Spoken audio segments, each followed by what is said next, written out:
Hey guys, tonight we drift together into something so old, so distant, and so quietly powerful that it has been brushing past your face since before Earth even knew what it was.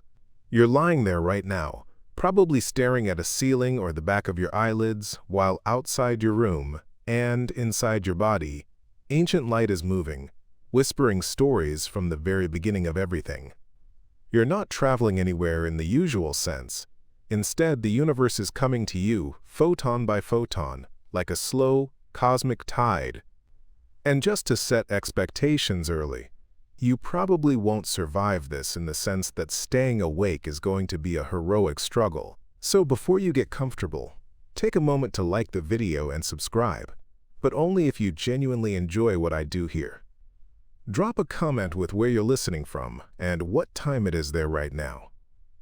It's strangely comforting to know how spread out across the spinning planet we all are. Now dim the lights, maybe turn on a fan for that soft background hum, and let's ease into tonight's journey together. You begin in darkness. Not the cozy bedroom at night darkness, but a kind of absolute absence that feels unfamiliar, even in imagination. There is no up or down here. No stars. No planets.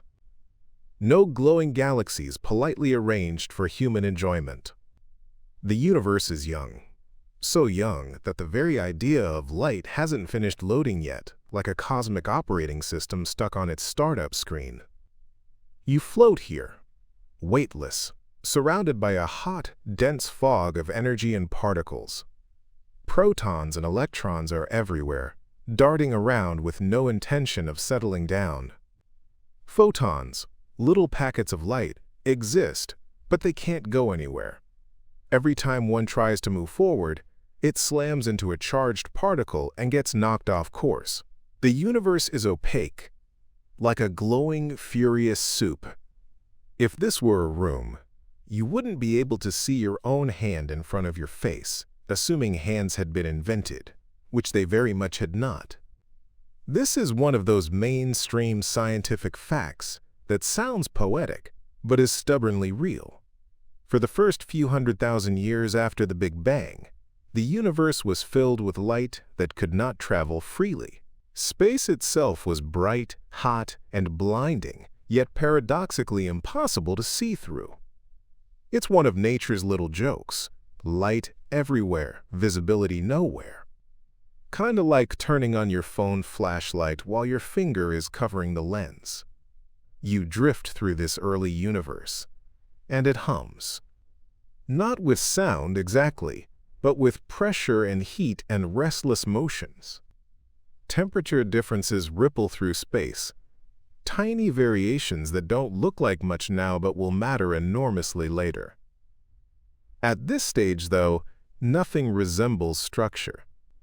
No galaxies, no stars, no planets quietly minding their own business, just energy, chaos, and potential. Historians still argue whether humans are psychologically wired to imagine beginnings as explosions rather than slow transitions, and that debate echoes even here, in how we picture the birth of the universe. Because from your vantage point, this doesn't feel like a bang at all. It feels like waiting, a long, simmering pause. The universe is expanding, cooling, stretching itself out like someone slowly exhaling after holding their breath for far too long. As time passes, hundreds of thousands of years slipping by like seconds in a dream, the universe cools just enough for something quietly miraculous to happen. Protons and electrons, which have been avoiding each other like awkward strangers at a party, finally calm down. They combine to form neutral hydrogen atoms. And in that understated moment, everything changes. Suddenly photons are free. Light, which has been bouncing around uselessly, can now travel in straight lines. The universe becomes transparent. Darkness, as we understand it, is finally possible, because now light can move away from where it was created. You are witnessing the birth of the oldest light in the universe, the very first photons that are able to journey across space without being immediately scattered. They leave their birthplace and begin a voyage that will last nearly 14 billion years. These photons don't know where they're going. There's no destination marker blinking ahead. They simply move, because that is what light does. They pass through an expanding universe, one that is growing larger and colder with every moment. As space stretches, the light stretches with it. The wavelengths grow longer. What once blazed as visible light slowly slips into infrared, then microwave, becoming gentler, cooler, quieter. A quirky but very real tidbit. If your eyes were sensitive to microwave radiation, the night sky would glow evenly in every direction, like a perfectly tuned, static-filled television from the 1960s. Instead of stars standing out against blackness, you'd see a smooth, ancient glow wrapping the universe. Not dramatic, not flashy, just steady and everywhere. Like cosmic elevator music, you continue drifting, carried along beside these ancient photons. Stars haven't formed yet, so the universe enters what scientists casually call the cosmic dark ages, which sounds ominous, but is really just uneventful. Gravity is working slowly, pulling matter into denser regions. Time is doing its thing. Nothing is in a hurry. This light you're traveling with is special because it remembers everything.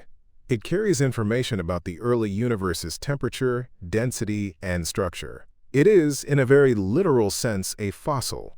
Not a bone in a museum, but a living remnant still moving through space.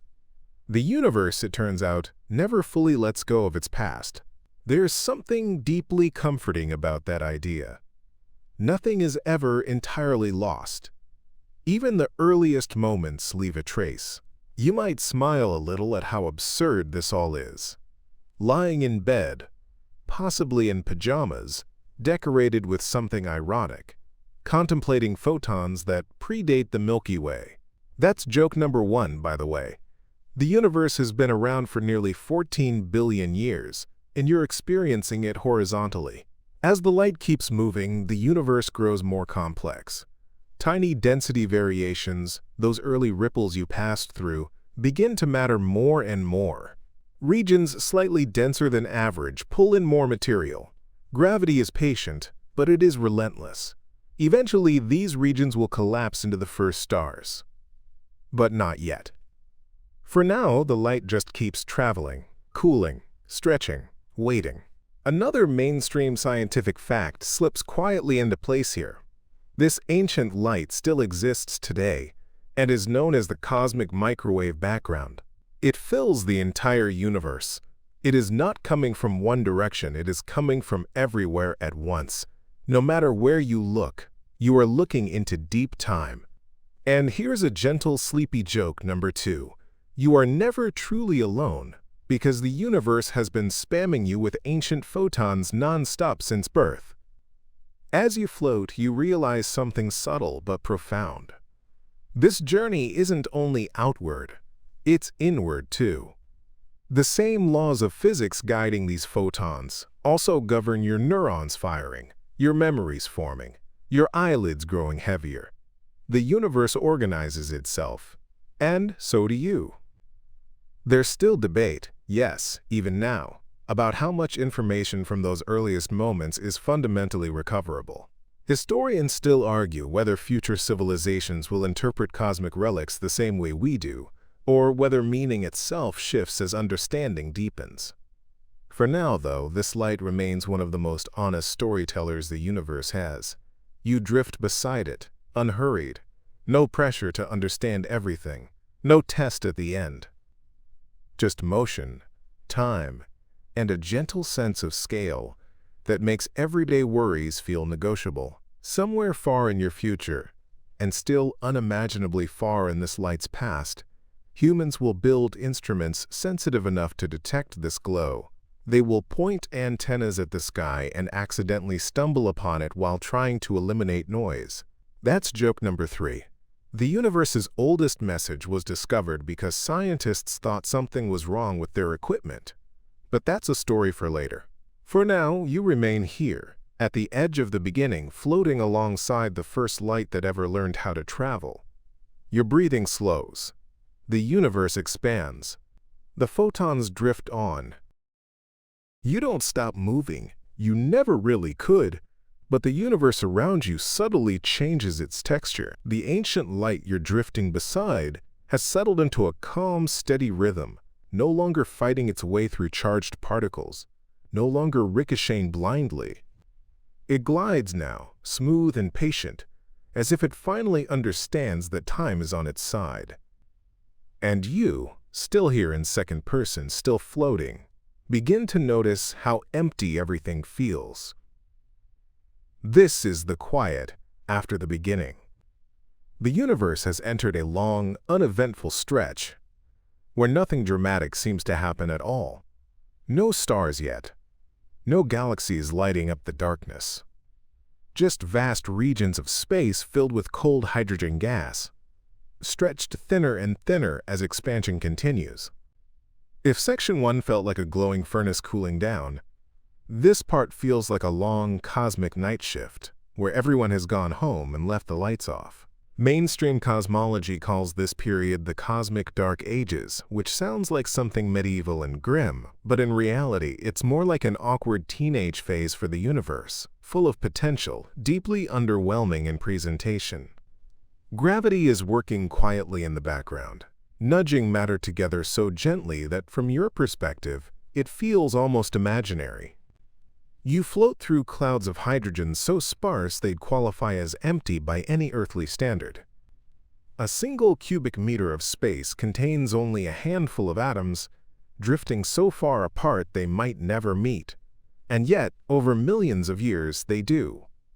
Gravity never rushes. Gravity just waits. You begin to sense something new. Structure trying to emerge. Not visible yet, but hinted at.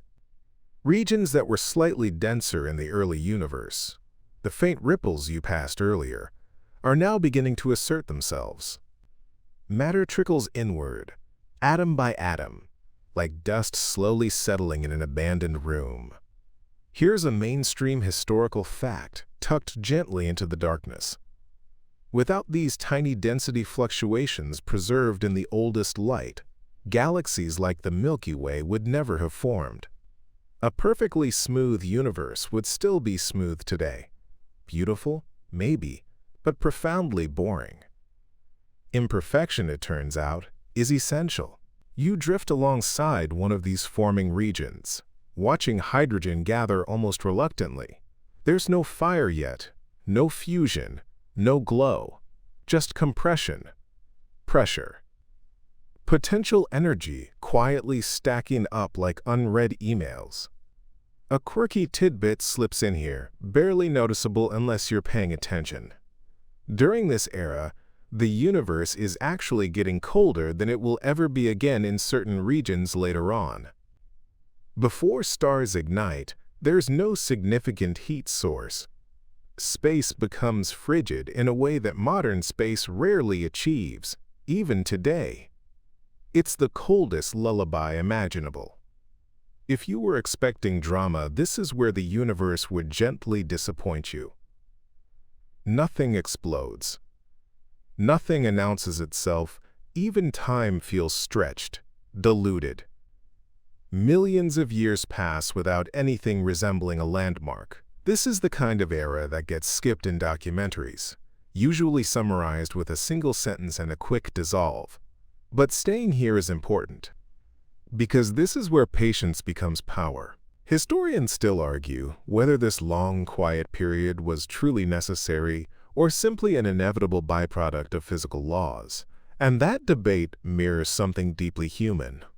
We're uncomfortable with waiting. We assume progress must be loud, visible, and fast. The universe disagrees. It prefers subtle preparation.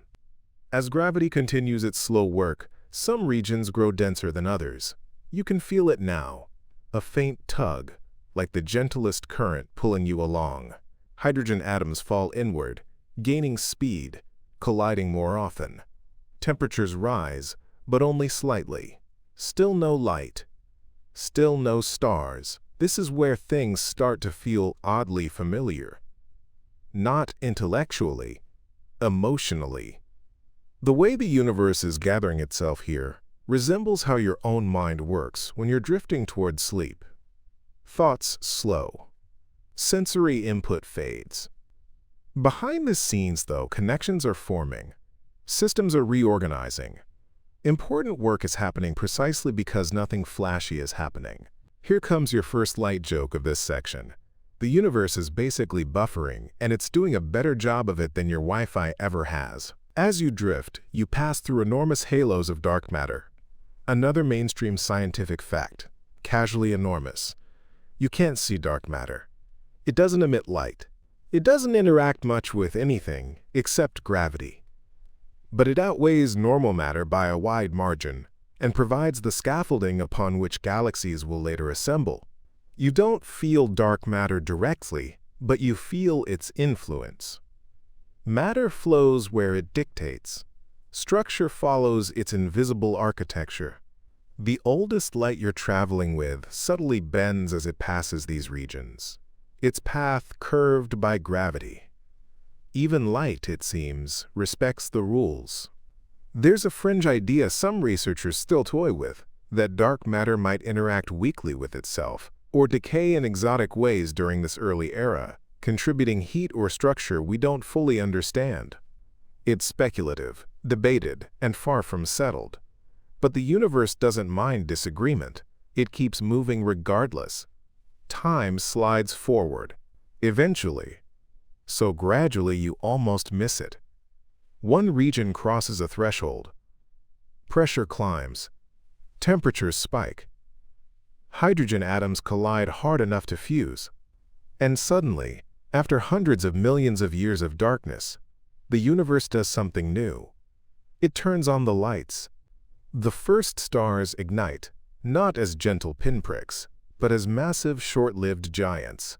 They burn hot, bright, and fast, flooding their surroundings with radiation.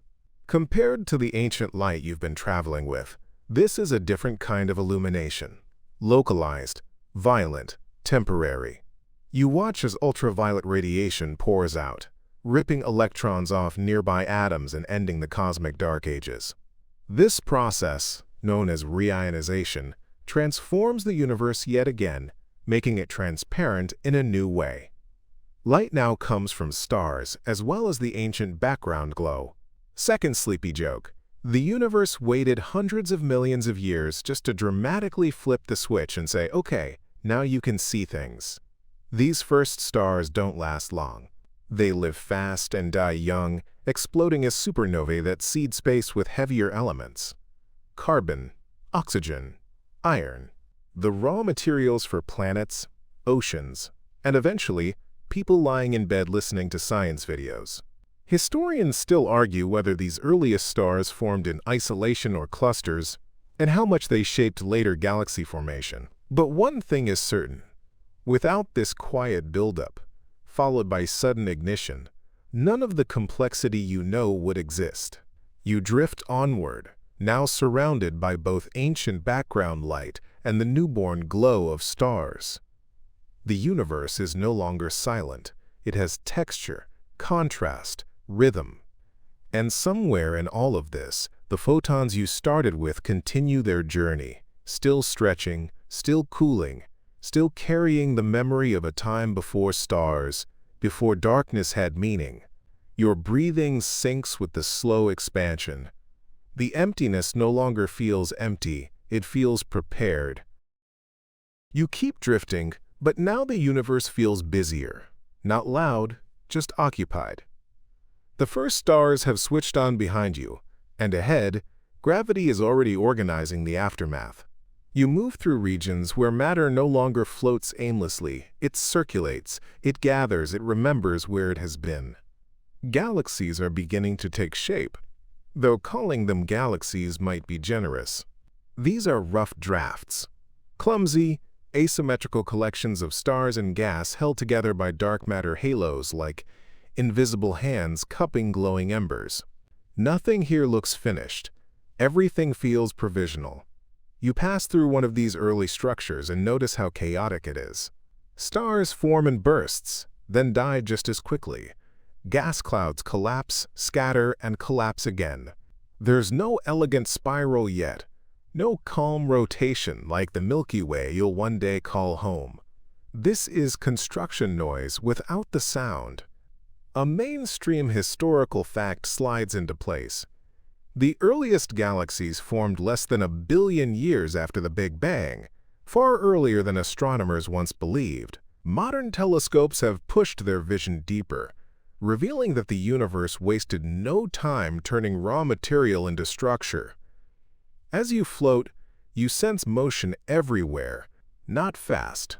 Cosmic fast is still glacial, but purposeful. Gravity pulls inward. Expansion pushes outward. The universe balances these forces without ever quite settling.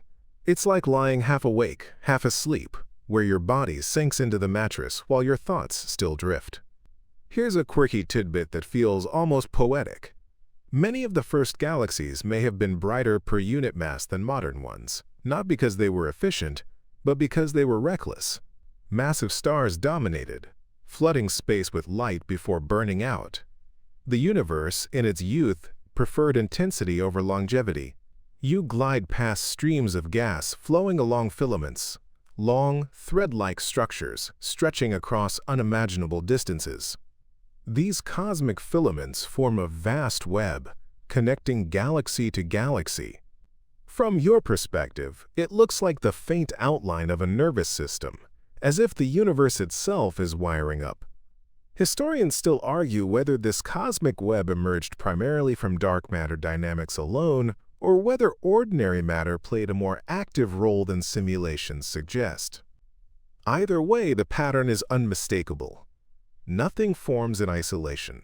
Everything is connected by paths you can't always see. Your ancient light companions, the oldest photons, slip through these growing structures mostly unchanged.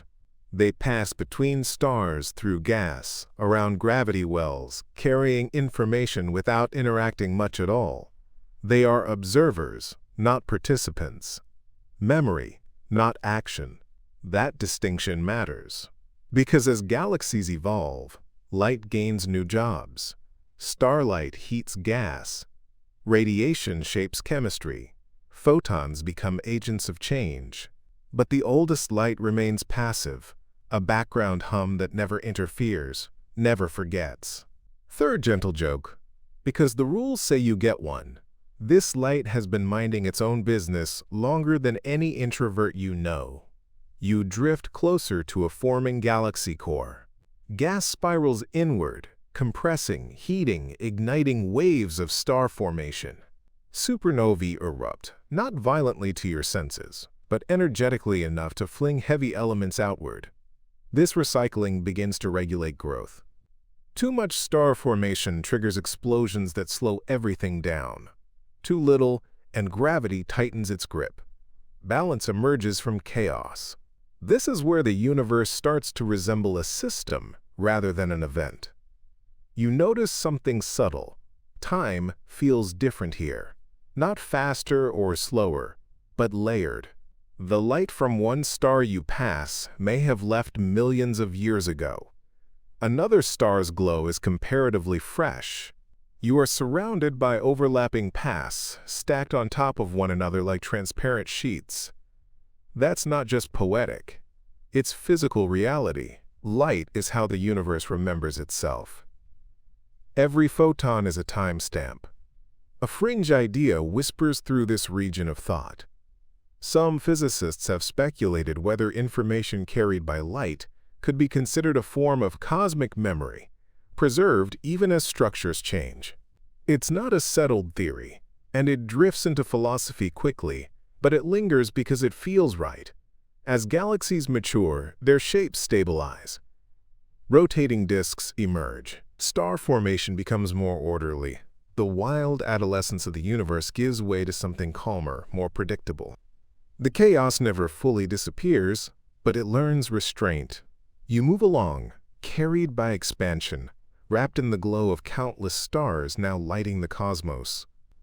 The darkness that once dominated has been permanently interrupted. Even in the voids between galaxies, faint light persists. And yet, beneath all of this activity, The ancient background light continues its silent journey, cooling, stretching, fading into microwaves. It doesn't compete with the stars. It doesn't announce itself. It simply exists, everywhere, all at once. You feel sleepier now, not because things are slowing down, but because they've found a rhythm. The universe no longer surprises itself. It repeats patterns. It refines them. It remembers. And you, floating here, begin to sense that remembering isn't about holding on to everything. It's about knowing what can fade without being lost. You drift onward, and without any sharp boundary, the universe shifts again, not in scenery, but in temperament. The frantic construction of early galaxies softens into something more measured. Star formation continues, but now it follows rhythms instead of impulses. You feel like you've walked out of a crowded station and onto a long, quiet platform where trains still pass, just less often. The light around you grows more complex. No longer just raw brilliance, it now carries fingerprints, spectra split into colors that reveal temperature, motion, and composition. Even drifting half asleep, you sense that the universe has begun annotating itself. You pass near a galaxy whose stars are arranged into a loose spiral, not yet elegant, but trying. Gas lanes curve inward like tentative brushstrokes. Dust clouds dim certain regions, creating contrast, shadow, depth. This is where light stops being just illumination and starts becoming information-rich. A mainstream historical fact settles gently into place. By about 2 to 3 billion years after the Big Bang, many galaxies had already developed recognizable disk structures, meaning the universe learned how to organize itself surprisingly early. Order, it turns out, is not the opposite of chaos. It's what chaos relaxes into. As you glide through these structures, photons interact more frequently. They scatter off electrons, heat dust grains, trigger chemical reactions. Light now participates in shaping the universe rather than merely recording it. Still, the oldest light, the cosmic background, slips through mostly untouched, like a witness who refuses to take sides. You notice something subtle but important. Not all light is treated equally. High-energy radiation ionizes gas, stripping electrons and changing how matter behaves. Lower-energy light warms and nudges, encouraging molecules to form. The universe responds differently depending on the tone of the light, not just its presence. A quirky tidbit floats past your thoughts. Some early galaxies may have glowed faintly in infrared long before visible light dominated, meaning that if your eyes were tuned differently, the early universe would look less dazzling and more like a warm, foggy ember. Cozy in a deeply unsettling way. You pass through a region where stars have lived and died multiple times over. Heavy elements, carbon, oxygen, iron, are now common. Planets are beginning to form around second- and third-generation stars. The universe is quietly becoming capable of chemistry complex enough to eventually notice itself.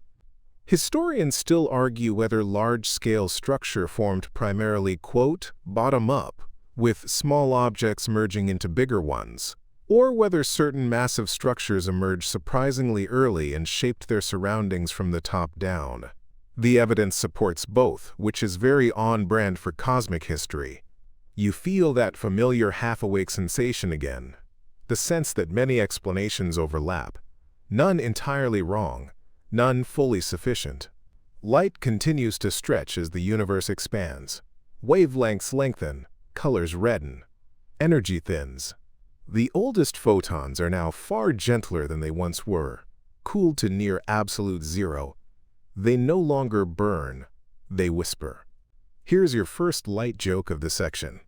This radiation has mellowed so much that if it were a person, it would insist on herbal tea and absolutely no sudden movements. You float past a massive cluster of galaxies, bound together by gravity. Their combined mass bends space-time itself, curving the paths of light that pass through. You see distant galaxies distorted, stretched into arcs and rings. Gravitational lensing turns clusters into cosmic magnifying glasses. This is not metaphor. Light literally curves here. A solid historical fact anchors you again. Einstein predicted this bending of light in 1915, and it was first confirmed during a solar eclipse in 1919, when stars appeared shifted from their usual positions. The universe had been doing it for billions of years before humans noticed. You watch ancient photons bend gracefully, taking longer paths, arriving later than expected. Some light that left its source billions of years ago is still en route, because gravity insisted on scenic detours. That delay matters. It means the universe never presents itself all at once. Everything you see is a collage of different times, assembled by physics without asking your permission. A fringe idea drifts in here. A few speculative thinkers have wondered whether gravitational lensing effectively stores light in curved paths, creating temporary reservoirs of ancient information. Most physicists would raise an eyebrow at that phrasing, but the intuition that space-time can delay memory is hard to shake. Second gentle joke, because you deserve one. Even light sometimes gets stuck in traffic. As galaxies age, their brightest stars die off. Redder, cooler stars become more common. The universe's overall color shifts subtly over time, trending from blue-white brilliance toward warmer hues. It's aging gracefully, cosmically speaking. You sense that this aging is not loss, but transition. Fewer fireworks, more steady glow. Between galaxies, vast voids stretch outward. These regions are not empty, never truly, but they are quiet. Here, the oldest light is easiest to feel, unchallenged by stars or dust.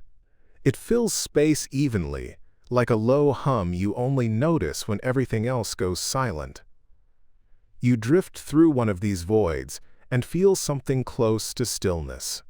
Expansion continues, of course, but locally it feels like floating in deep water, where motion exists without urgency.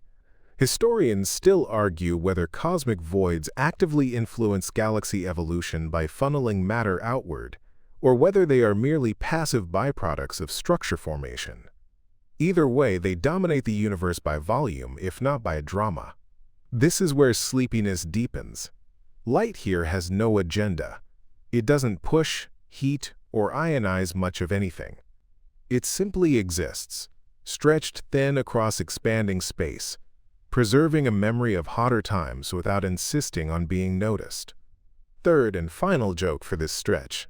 The universe invented ambient lighting long before humans decided it was relaxing. As you continue drifting, you realize something quietly profound. The oldest light has never stopped moving, never paused, never slept.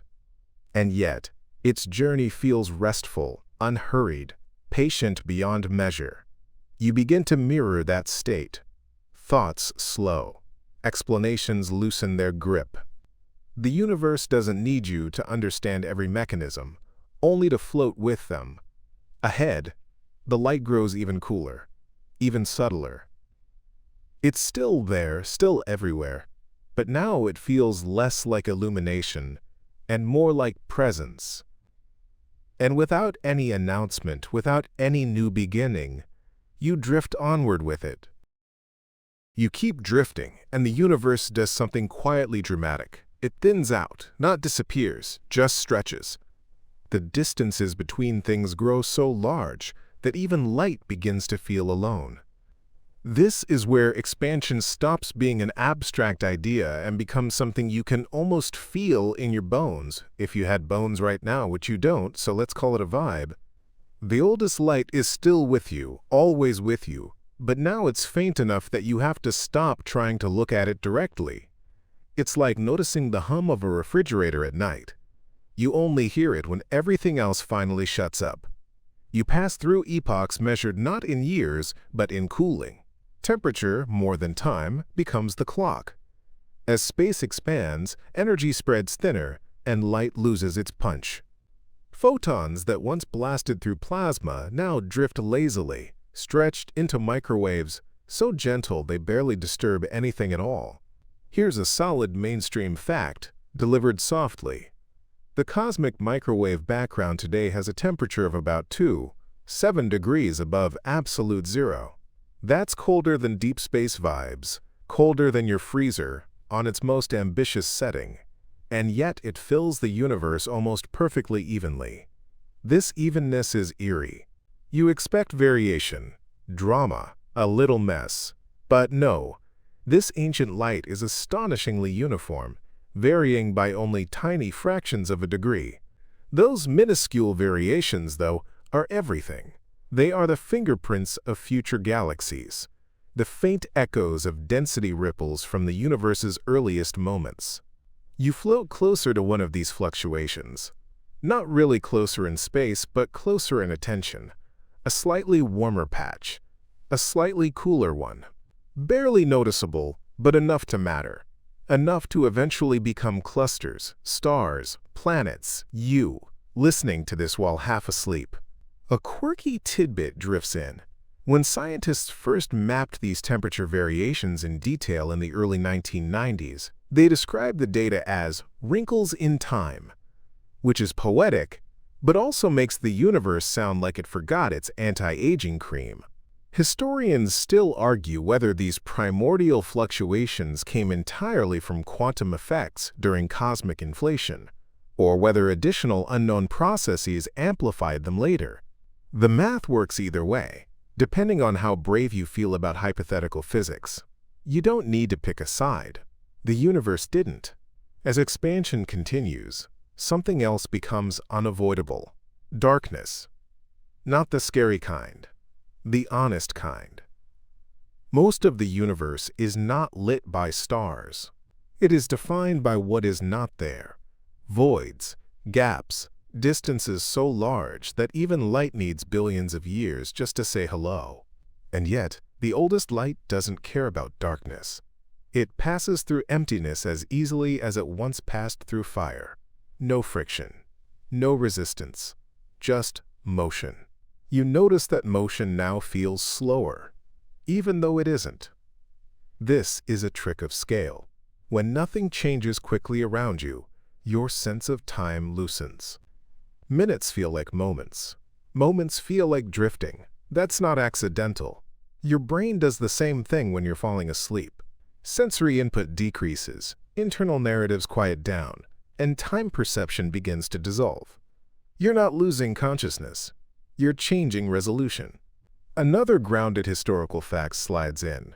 When astronomers study the universe at large scales, they assume something called the cosmological principle, that the universe looks roughly the same in every direction and from every location. This assumption works shockingly well. The universe, statistically speaking, is fair. There are no privileged viewpoints, no cosmic center, no special seat with better lighting. Wherever you float, the oldest light surrounds you in nearly perfect symmetry.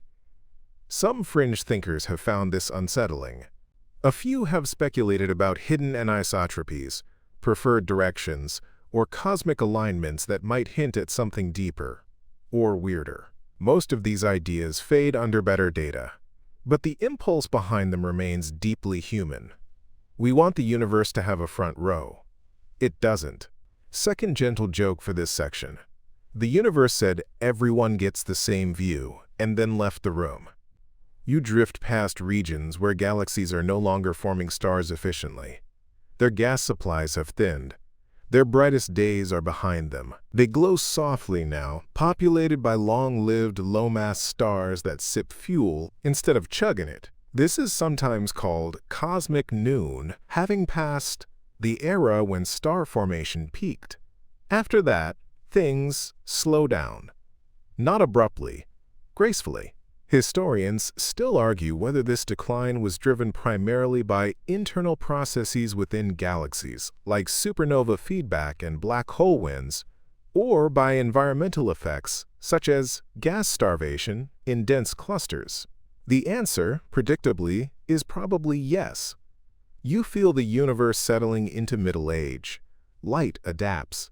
It becomes less about creation and more about preservation. Photons now mostly record rather than sculpt. They carry stories outward, not instructions inward. You pass near a massive black hole at the center of a quiet galaxy. It's not feeding much. No dramatic jets, no blazing accretion disk. Just a dark presence anchoring billions of stars in slow orbits. Light skims past it carefully, bending but not falling in. You sense the tension. Space-time curved deeply but stable. A reminder that even the most extreme objects in the universe often spend most of their lives doing almost nothing. A quirky but true note. The majority of black holes in the universe are currently dormant, meaning Hollywood has dramatically oversold their day-to-day behavior. Third and final joke here. Most black holes are introverts. The oldest light continues its journey, now unimaginably old, unimaginably stretched. It has crossed expanding space for nearly the entire age of the universe, without aging, without memory loss, without complaint. And yet, it carries memory. Not memory like yours, no narratives, no emotions, but a physical memory. A record of conditions that no longer exist. A snapshot that never stops arriving. You begin to sense that this is what the universe does best. It remembers without holding on, preserves without clinging. That idea settles gently in you. As you drift onward, the light grows fainter still, but never vanishes. It simply becomes background. Context. The canvas behind everything else. Your breathing, if you notice it, is slower now.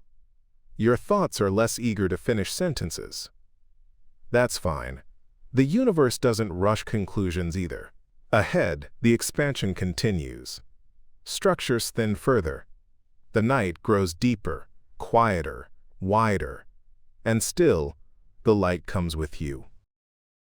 You keep moving, though moving feels like the wrong word now. It's more like remaining while everything else politely backs away. Space itself is doing the traveling, carrying you along without asking for effort. This is the part where the universe becomes extremely patient. Galaxies are still around, of course, but they're no longer crowded. Each one sits in its own quiet neighborhood, light years stretching between them like unspoken agreements to keep the noise down. Collisions are rarer. Drama is minimal. The universe has entered its long, slow evening. The oldest light is still present, still everywhere, but now it's so thoroughly woven into the background that most things ignore it completely. It doesn't illuminate anymore. It contextualizes. It's the cosmic equivalent of low-level ambient music, always there, shaping the mood, never demanding attention. Here's a mainstream fact that sounds fake but isn't. The cosmic microwave background contains more photons than all the stars in the observable universe combined, by a ridiculous margin. Stars feel dominant because they're flashy. The oldest light wins quietly, by volume. You drift through a region where a galaxy cluster once thrived. Now it's calmer. The brightest stars burned out long ago. What remains are red dwarfs, small, cool stars that burn their fuel so slowly they'll outlive almost everything else. Some of them haven't even reached middle age yet, and they're already trillions of years old by future standards. Historians still argue whether red dwarfs are friendly to life or quietly hostile, given their frequent stellar flares and tight habitable zones. The universe, as usual, declines to clarify. The light passing through these systems has changed character. It's no longer about revealing new forms, it's about persistence, about continuing, even when there's nothing urgent left to do. A quirky tidbit floats by. If intelligent life exists far in the future, many of them may never see a bright night sky filled with stars the way you do now. Expansion will eventually push most galaxies beyond the visible horizon, leaving only their local group behind. Their cosmos will feel smaller, even though it isn't. That's a strange thought, that the universe doesn't shrink, but appearances do. You notice something subtle happening to causality, not breaking, softening. Events still happen, but fewer things can influence each other. Distances become barriers, not because anything blocks the way, but because there simply isn't enough time left for signals to cross. This is called the cosmic event horizon, and it's a real thing. Beyond a certain distance, light emitted today will never reach you, no matter how long you wait. Expansion sees to that. Second gentle joke: the universe invents left on red, but for galaxies. The oldest light doesn't care about horizons. It was released before most of them mattered. It slipped through when the universe was smaller, tighter, more intimate. Now it coasts freely, an ancient traveler in a world that's grown too big for reunions. You begin to understand that this light is not about information anymore. It's about origin. It tells you where everything started, not where it's going. A historical note drifts in. In the late 20th century, scientists debated fiercely whether the universe would eventually stop expanding and collapse back on itself.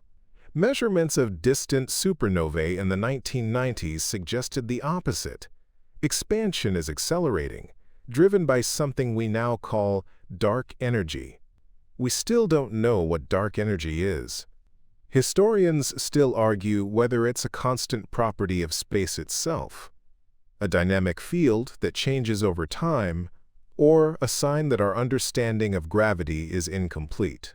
Each option is unsettling in its own way, so naturally, all remain on the table. You float through the implications without panic. Accelerated expansion doesn't feel violent. It feels indifferent. Space gently pulling space apart, forever. Light adapts again. As the universe grows, wavelengths stretch further, energies drop lower. Photons that were once microwaves drift toward radio frequencies, long and lazy, oscillating at a pace that feels almost sleepy. Your own mind mirrors this slowdown. Thoughts stretch. Gaps between them grow comfortable. You don't feel the need to fill the silence. Another odd but real detail. The cosmic microwave background will eventually redshift so far that it becomes practically undetectable, drowned out by noise and limited by the size of the observable universe itself. In the far future, it may be impossible to measure directly. The universe's baby picture will fade. Third light joke. Even the universe loses its baby photos eventually, but fading doesn't mean vanishing. The information remains encoded in structure, in motion, in the fact that anything exists at all. The oldest light teaches you that memory doesn't need to be loud to be real. You pass through a vast void, one of the largest structures in the cosmos. It's almost empty. Almost. A few lonely galaxies trace its edges, like porch lights on a forgotten road. Nothing happens here, and that's the point. Void regions help cosmologists test theories of structure formation. Their emptiness is as informative as density. Absence becomes data. Historians still argue whether cosmic voids evolved purely from initial density fluctuations, or whether dark energy plays an active role in shaping them. The universe remains unbothered by the debate. You let the quiet wash over you. This is where the journey becomes less about distance and more about acceptance. Expansion doesn't erase meaning. It stretches it thin, distributes it evenly, makes it less concentrated but more universal. The oldest light is now less a thing you observe and more a condition you inhabit. Your awareness softens further. You're not trying to hold on to details. You're letting them pass through, the way photons pass through space, unchanged by the journey, but changed in how they're perceived. Ahead, time grows even longer. Structure's simpler. The universe continues not with urgency, but with commitment. And you continue with it, suspended, unhurried, accompanied by a light that has never stopped traveling and never needed to arrive. You drift onward, and somewhere along the way you stop measuring progress by distance. Distance implies endpoints. This part of the universe isn't about getting anywhere. It's about lingering inside a process that began before concepts like here and there made sense. Time thickens. Not dramatically, Nothing ever does out here, but gently, like honey cooling in a jar. Events still unfold, just farther apart. As if the universe has learned patience from its own expansion. The oldest light remains with you, but now it feels less like illumination and more like atmosphere. You don't see it so much as exist within it. It hums faintly, a cosmic afterimage, reminding you that the universe once fit inside something far smaller than a grain of sand. Here's a mainstream fact that quietly bends your brain. When the cosmic microwave background was released, the entire observable universe was roughly the size of a grapefruit. Everything you've ever known, every star, every planet, every awkward middle school memory, compressed into a space you could almost hold. Historians still argue whether size even means the same thing under those conditions, or whether space-time itself behaved so differently that modern language simply fails. Physics shrugs and keeps going. You pass through regions where matter is thin, but not gone. Hydrogen atoms drift alone for millions of years before bumping into anything. When they do, it's not a collision so much as a polite acknowledgement. Light here behaves strangely, not incorrectly, just differently than your instincts expect. Photons stretch as space stretches, losing energy without slowing down. Speed remains constant, wavelength does the adapting. That idea bothered a lot of early astronomers. Light losing energy sounded like cheating. But the universe doesn't follow accounting rules invented on planets. A quirky tidbit floats up. Early alternatives to cosmic expansion included the tired light hypothesis, suggesting photons simply lost energy over time like exhausted runners.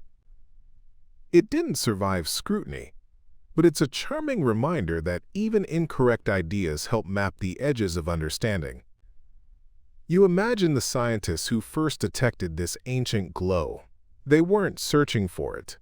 They were trying to eliminate noise from a radio antenna. The signal refused to go away. That noise, persistent, isotropic, irritating, turned out to be the cooled echo of creation. Second gentle joke. The universe invented background static long before podcasts. As you continue, galaxies become dimmer, not because they're dying, but because they're leaving. Expansion accelerates.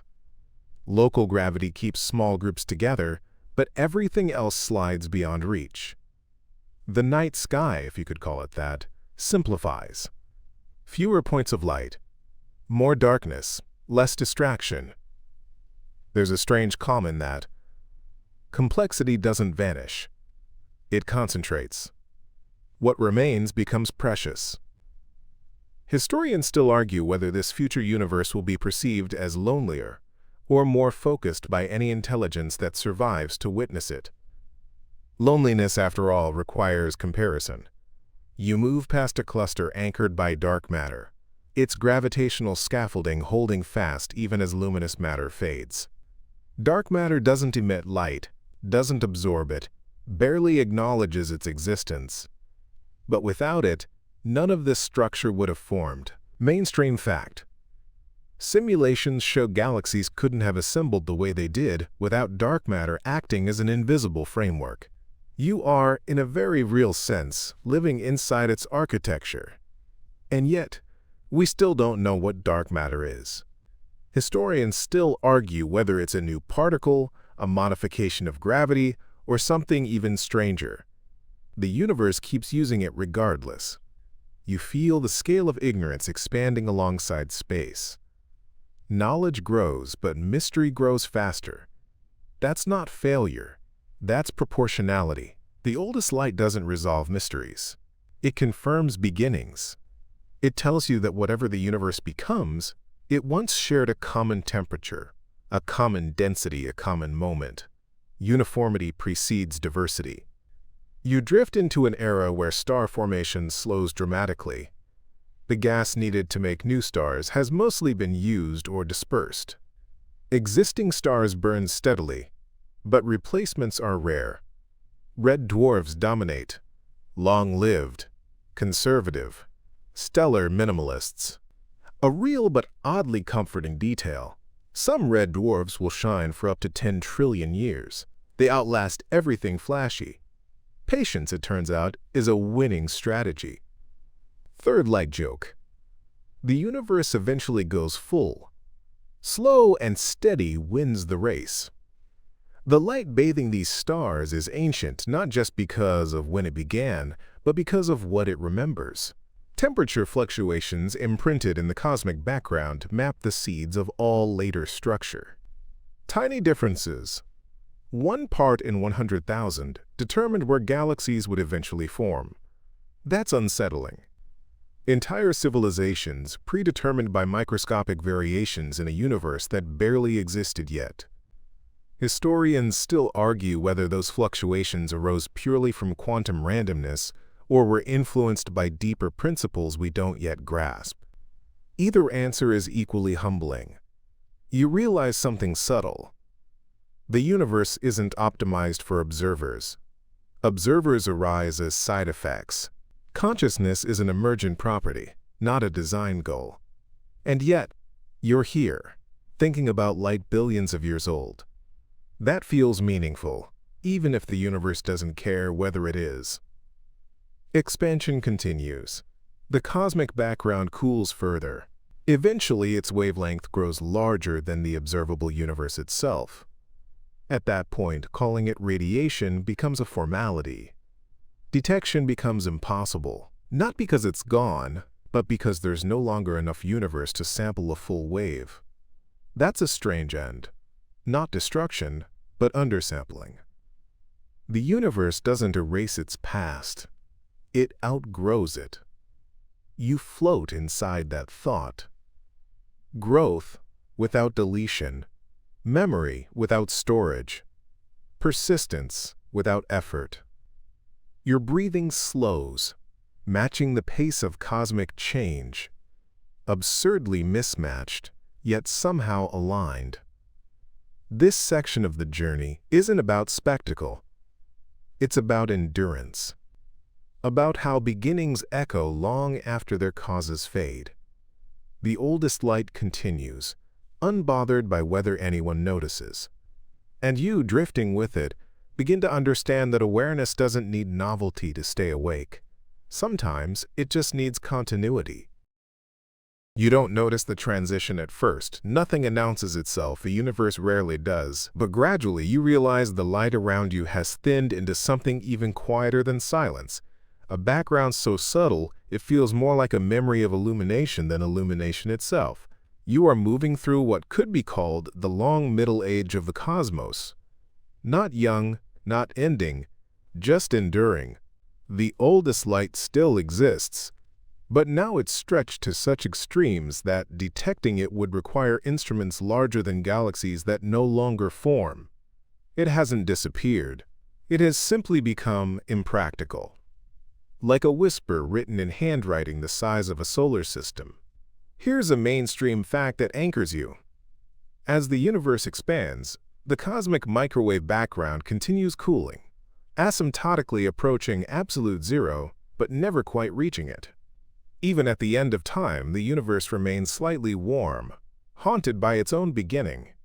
Historians still argue whether this residual warmth qualifies as a form of cosmic memory or merely an unavoidable thermodynamic consequence. The distinction sounds philosophical, but the math doesn't care. You drift through vast regions where nothing new happens, no starbirths, no dramatic collisions. Just particles tracing gentle arcs through expanding space, obeying laws set billions of years ago and never updated since. The laws themselves feel old-fashioned. Gravity still uses curvature. Light still refuses to slow down. Entropy still wins every argument by waiting. A quirky tidbit slips in. Some cosmologists refer to this era as the degenerate era, not as an insult, but because energy gradients flatten out. Everything becomes evenly spread, indistinguishable, boring in a deeply technical sense. Boring, it turns out, is the universe's final aesthetic. You imagine what a sky would look like now if anyone were around to look up. No Milky Way. No constellations. Just isolated embers. Stars so distant from one another that the concept of galaxy feels nostalgic. If you squint, you might see a red dwarf, glowing faintly, stubbornly burning hydrogen with the enthusiasm of a creature that never learned about deadlines. Those stars dominate this epoch. Small, efficient, patient beyond comprehension. Mainstream fact: red dwarfs make up roughly 70 to 80% of all stars in the universe, and many formed early enough to still be shining trillions of years later. Flashy stars burn fast. Modest stars endure. Historians still argue whether intelligent life is more likely to emerge around such long-lived stars, or whether their intense stellar flares make them hostile cradles. Longevity doesn't always mean comfort. You float past one such star system, its planets tidally locked, one side eternally facing warmth, the other frozen in darkness.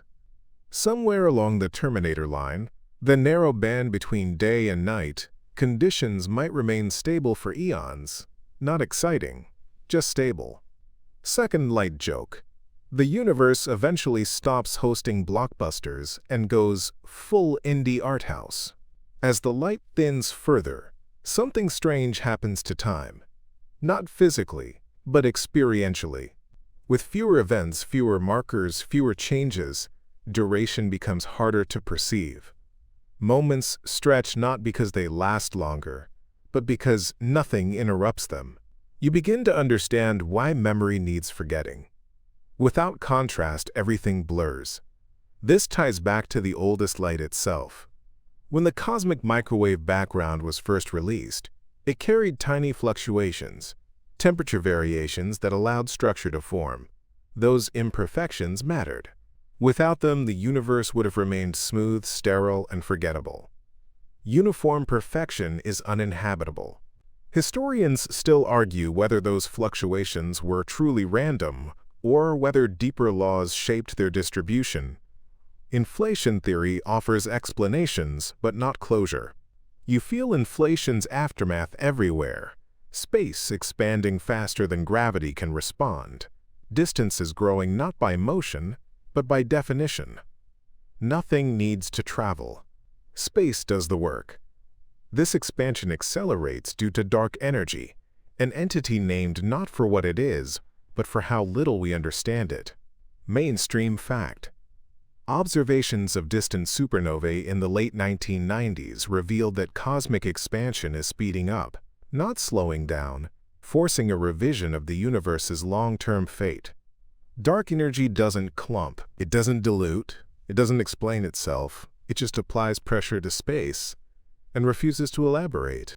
A fringe tidbit whispers by.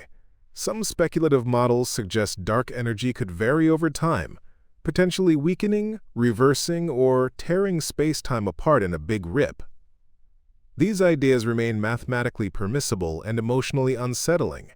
Historians still argue whether dark energy is a constant, a field, or a sign that general relativity needs revision at cosmic scales. The universe remains unbothered by the debate. You pass beyond the point where distant galaxies are visible at all. Not dim. Gone. Their light will never reach you. Expansion has placed them permanently outside causal contact. This is called the cosmic event horizon. Beyond it, events still happen, but they can never matter to you. That's not tragic. It's structural. Third gentle joke. The universe invents unread messages long before smartphones. Within your shrinking observable bubble, matter thins. Black holes dominate the remaining drama. They drift, merge, grow slowly by consuming what little remains nearby. Eventually, even they run out of food. Mainstream fact. Black holes are not eternal. Through Hawking radiation, they lose mass over unimaginably long timescales, eventually evaporating completely. A stellar mass black hole takes around 10 to the power of 67 years to disappear. Supermassive ones last far longer. Historians still argue whether Hawking radiation truly causes information loss or whether information is preserved in subtle correlations. The black hole information paradox remains unresolved.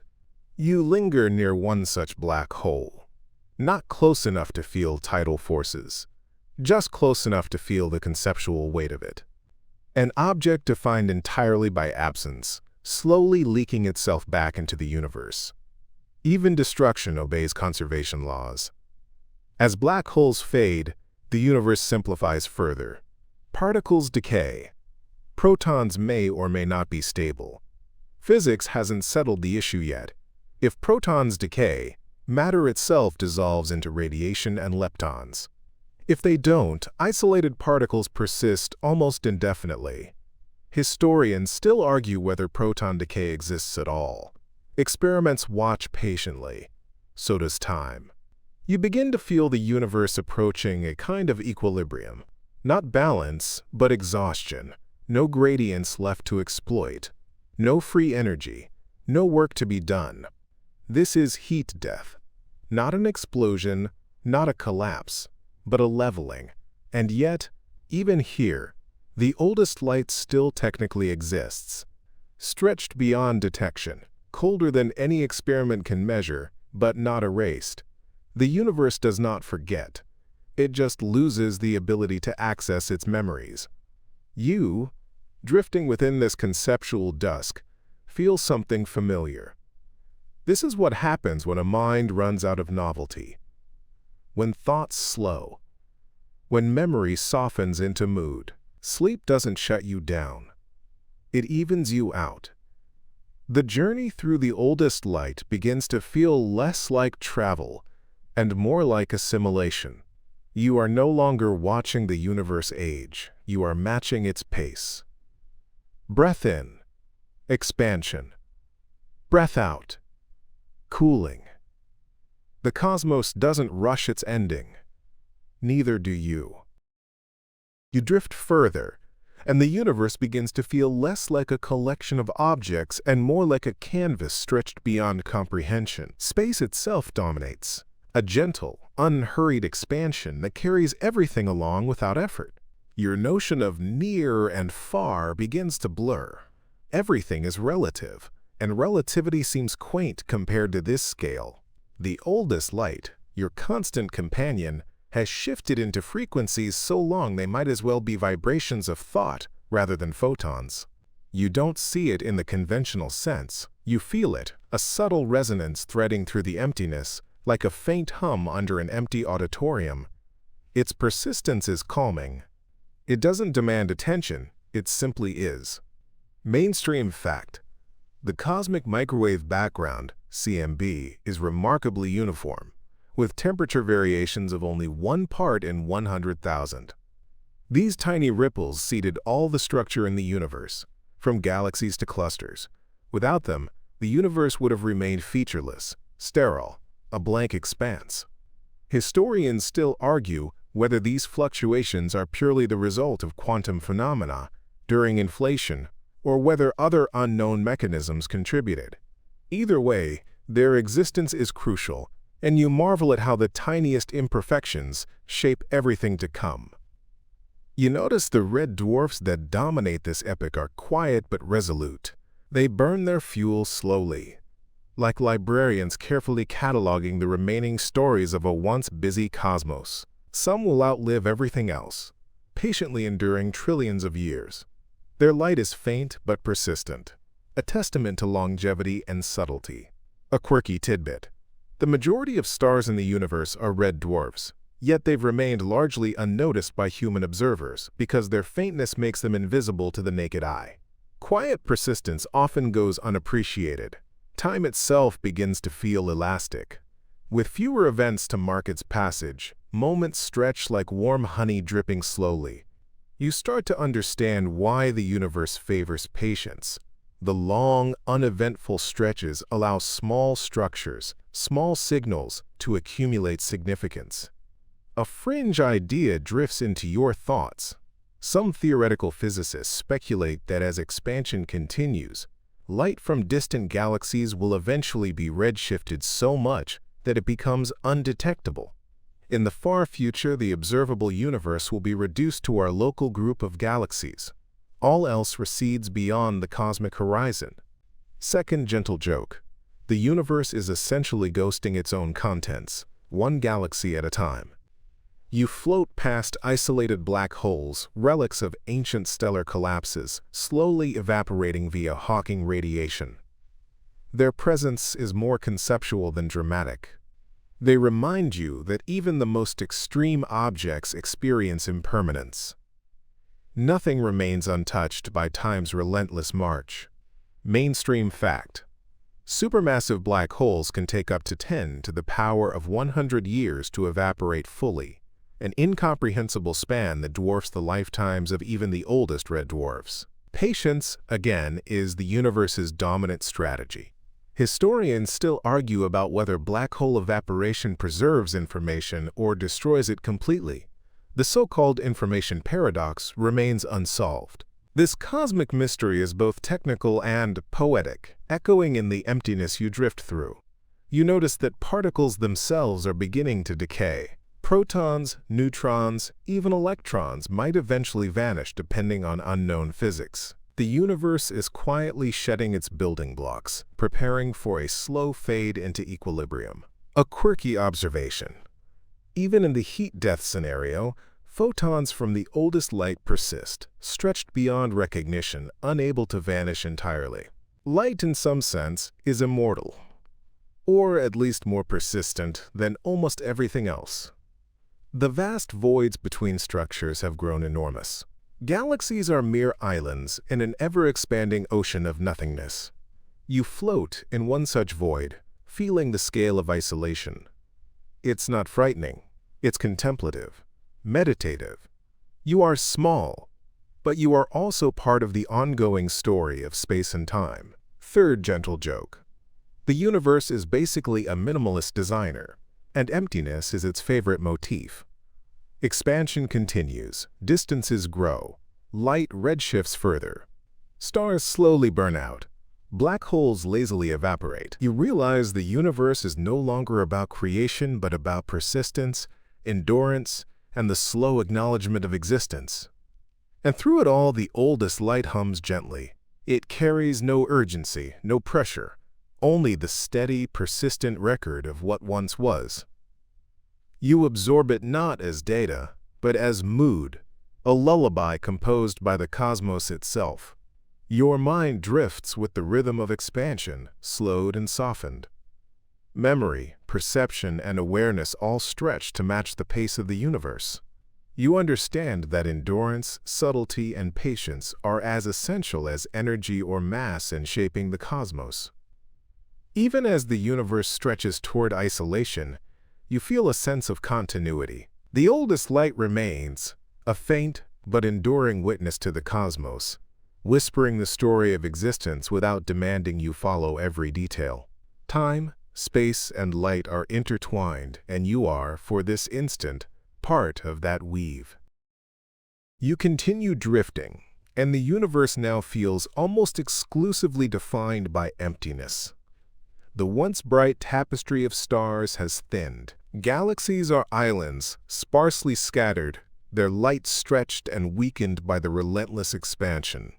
The cosmos has quieted, and with that quiet, a new awareness settles in.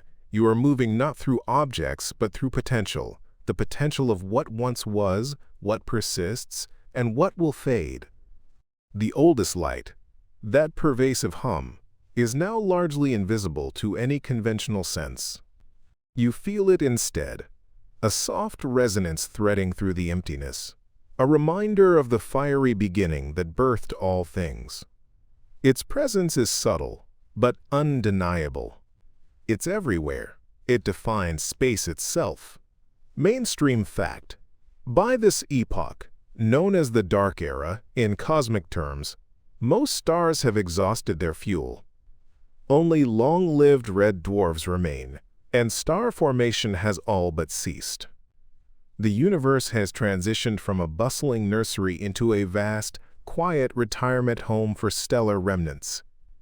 Historians still argue whether star formation will ever spontaneously reignite in some corner of the cosmos, perhaps through collisions or accretion, or whether the universe's star-making capacity is truly finished. The data so far suggest quiet endurance over surprise. You float past ancient neutron stars, pulsars that once spun with dramatic flare but are now slowed by eons.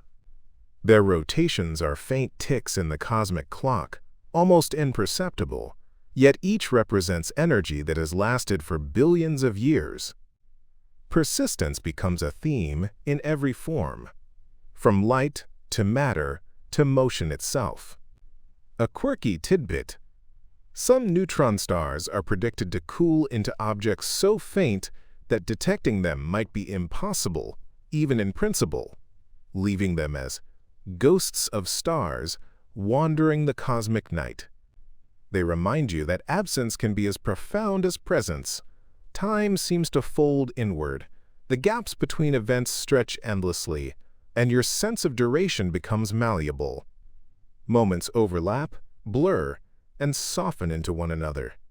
The universe is teaching you patience at a scale you can barely comprehend. You notice voids have expanded dramatically, regions where gravity failed to accumulate matter. These emptier stretches dominate your view. Vast yawning spaces separate the remaining cosmic structures. But emptiness is not nothing. It has its own texture, its own weight. You feel it pressing softly, not crushing, just reminding you of vastness and distance. Second gentle joke: the universe is so introverted now that even light prefers to travel alone. Black holes dominate the remaining drama. Supermassive ones at the centers of abandoned galaxies continue to hold their neighborhoods together, consuming the occasional wandering particle. Slowly, inexorably, they lose mass via Hawking radiation. Even the universe's mightiest entities are subject to impermanence. Mainstream fact: Hawking radiation predicts that black holes will eventually evaporate over incomprehensible timescales, some lasting far beyond the lifespan of even red dwarfs. The cosmos has patience built in, baked into the physics of existence itself. Historians still argue whether information consumed by black holes is preserved in subtle correlations or truly lost to spacetime, a puzzle that continues to stir debate among physicists. These conceptual mysteries ripple outward even as the universe's physical events grow sparse. You drift past a faint galaxy, barely a whisper of its former brilliance. Its stars, mostly red dwarfs, burn quietly, almost timidly, each photon a testament to endurance over spectacle. You feel a strange calm contemplating this. No explosions, no chaos, just persistence. The oldest light stretches further, now beyond the detection of most observers. Its energy has diminished, but its presence remains, an eternal echo of the universe's birth.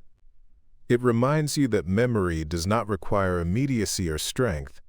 Sometimes it just requires persistence.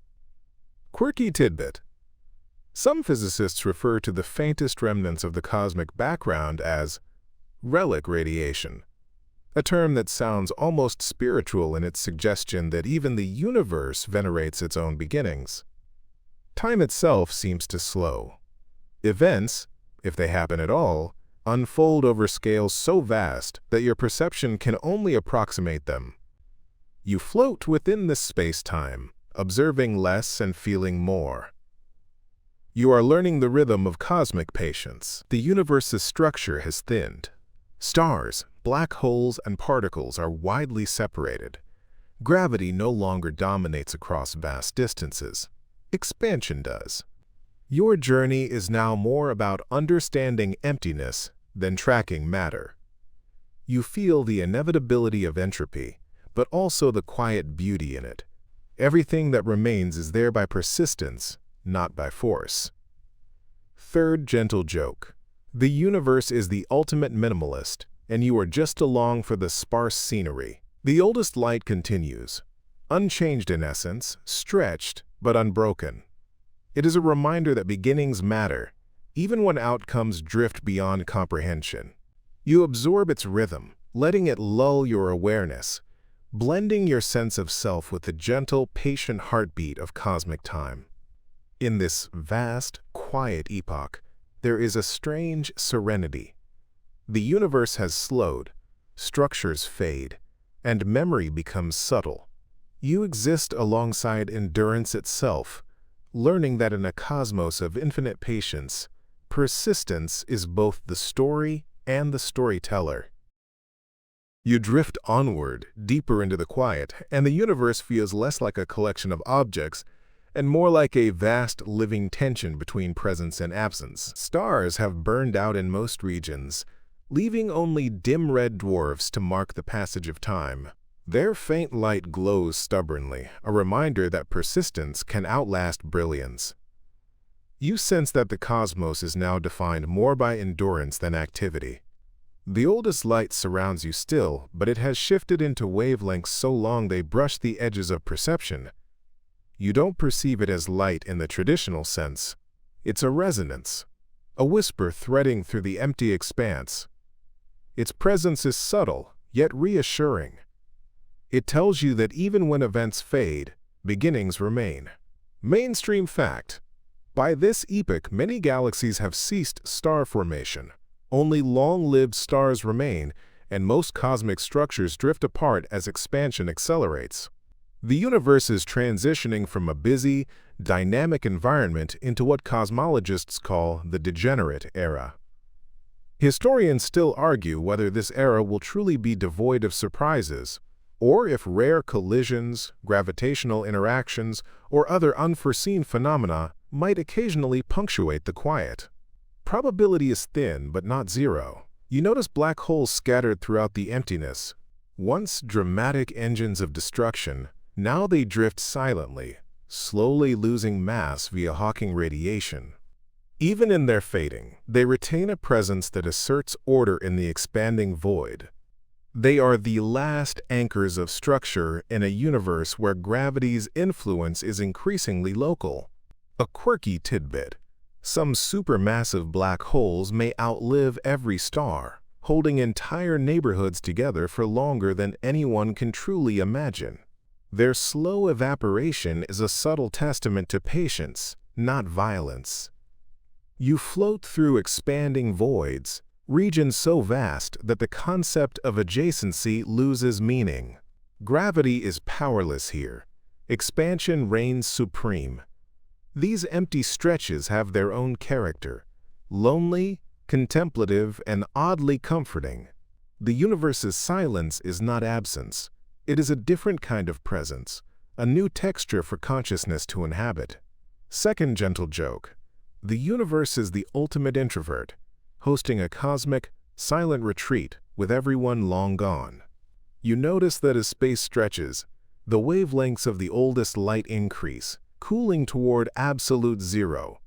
Photons become radio waves, then longer still, until they oscillate on scales that feel more like slow thought than energetic radiation. The universe itself slows to a near imperceptible pace.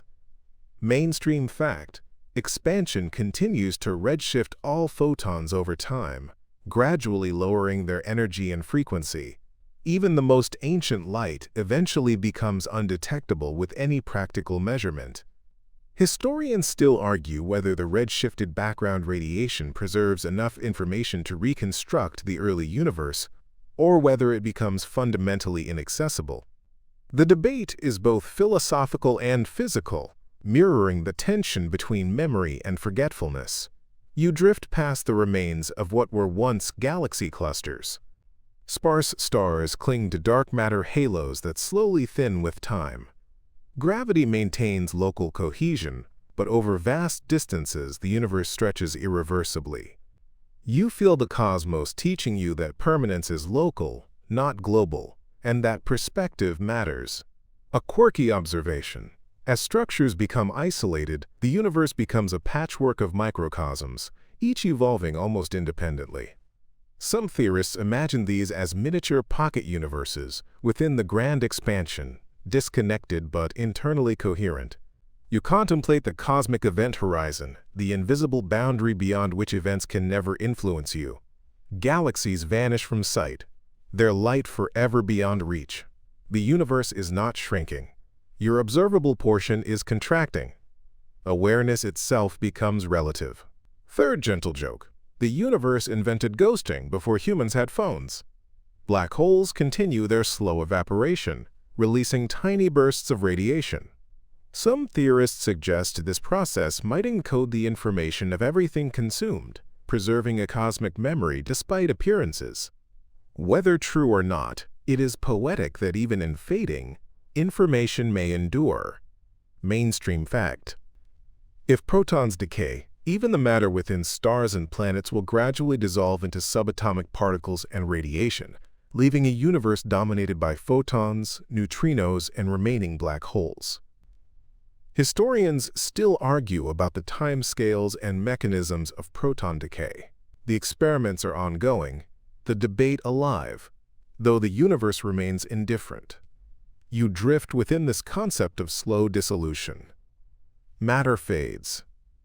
Structures thin. Energy disperses. The oldest light endures. A faint but persistent reminder of where everything began. You realize that the universe's memory is subtle. It is not preserved in drama or spectacle, but in persistence and continuity. Your own awareness slows, unconsciously matching the universe's rhythm. You are no longer tracking events but riding the current of cosmic endurance. Thought itself becomes a quiet observer of persistence, and patience transforms from concept into felt experience. The oldest light, now stretched and faint, carries the story of a beginning billions of years past, whispering its endurance across an empty, expanding stage. And you, drifting within it, begin to sense that the universe's calm is also yours. You drift further, and the universe has transformed almost entirely into a vast landscape of isolation. Clusters and galaxies have mostly faded beyond reach, leaving only the remnants of stars, black holes, and the faint echo of the oldest light. What remains is a cosmos dominated by endurance, where persistence is more important than action, and the subtle threads of energy and memory define your perception more than visible structures ever did. The oldest light still hums quietly, but now it is a rhythm more felt than observed. Its wavelength has stretched beyond recognition, carrying the universe's birth as a gentle vibration. You feel its continuity rather than seeing its photons, as though time itself has become a sensory texture. Mainstream fact. By this epoch, most luminous stars have burned out, leaving red dwarfs and remnants such as white dwarfs, neutron stars, and black holes to dominate the sparse cosmic landscape. Star formation has almost entirely ceased, and the universe enters what cosmologists call the degenerate era. Historians still argue whether microscale collisions or gravitational interactions might sporadically reignite star formation in remote regions. But the probability is exceedingly low. The cosmos favors stability over surprise. You float past a massive black hole, now lonely in its isolated corner. Its gravitational influence holds a small neighborhood together, but expansion dominates elsewhere. It loses mass ever so slowly through Hawking radiation, a process measured not in human years, not even in millions of centuries, but in scales almost impossible to grasp. A quirky tidbit: black holes, despite being immense and terrifying in youth, become almost meditative in their final eons, radiating energy so faintly it would be undetectable without advanced instruments. Even the mightiest objects in the cosmos eventually become humble. Time stretches. You notice it differently here. Events are rare. Changes are subtle. The universe seems to breathe at a nearly imperceptible rhythm. Your own perception slows in response, as though consciousness itself bends to the scale of cosmic patience.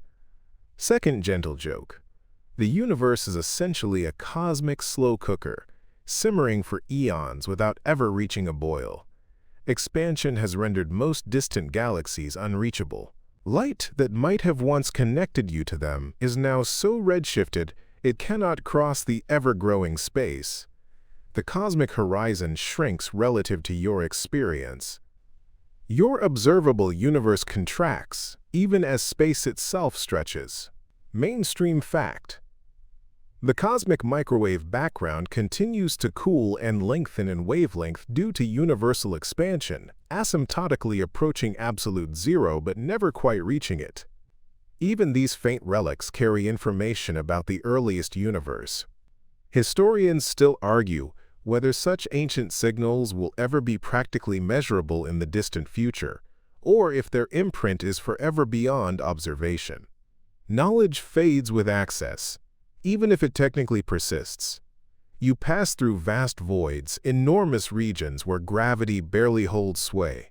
Particles drift alone for unimaginable spans, occasionally interacting only through rare chance encounters. The universe feels almost contemplative here, a meditation in matter and energy. A quirky tidbit: these vast empty regions, sometimes hundreds of millions of light-years across, are called cosmic voids. They aren't truly empty, but their rarity of matter makes them some of the quietest spaces in existence, perfect for reflection if there were anyone left to reflect. You notice remnants of neutron stars and white dwarfs drifting among the voids, solitary survivors of cosmic youth. Their light is faint and cool. You imagine them as cosmic librarians, cataloging the residue of a universe that once teemed with activity. Mainstream fact: neutron stars, white dwarfs, and other remnants will dominate the universe for trillions of years before decaying or disappearing, far outliving most ordinary stars. They represent endurance on a scale humans can scarcely grasp. Historians still argue whether dark energy will continue accelerating expansion indefinitely, or if its properties could change, subtly altering the ultimate fate of these remaining objects. The universe is patient, but uncertainty remains.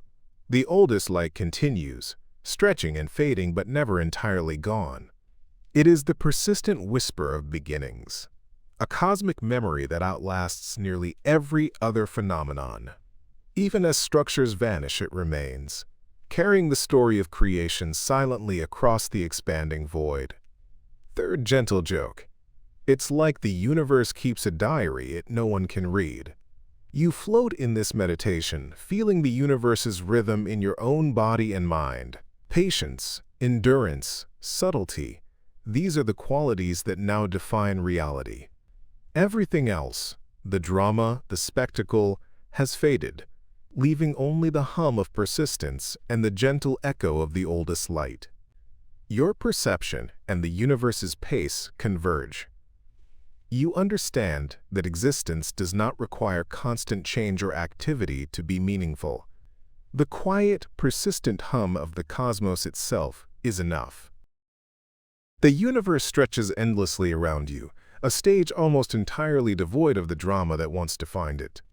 The grandeur of spiraling galaxies and blazing star clusters has faded into distant memories, leaving isolated red dwarfs, long cooling white dwarfs, and the occasional black hole as the main actors in this cosmic theater. You realize that endurance now outweighs spectacle, and subtlety has become the dominant form of presence. The oldest light continues to weave through space, but it is no longer visible in the conventional sense. Its wavelength has expanded to dimensions beyond perception, carrying the history of the cosmos as a whisper, a resonance threading through the void. You feel it more than see it, a gentle pulse that reminds you of origins. Mainstream fact: the dark era sees most stars exhausted, with negligible formation of new stars. Red dwarfs dominate for trillions of years due to their efficiency and longevity, outliving other stars by vast margins. Historians still argue whether rare regions of gas and dust might somehow coalesce into new stars, or whether the universe's creative period is definitively over. The consensus leans toward long-term dormancy, Yet speculation persists. You drift past black holes that were once violent and consuming, now calm and slowly radiating away their mass via Hawking radiation. Even these cosmic titans, once unstoppable, are subject to the inexorable passage of time. They serve as reminders that even immense presence is temporary. A quirky tidbit. Some black holes may last far longer than the stars that birthed them, acting as cosmic archivists that slowly leak energy back into the universe over unimaginable eons. You begin to notice how time itself seems less defined. With fewer events, your sense of duration stretches and softens. Moments feel like gentle currents, flowing without urgency or interruption.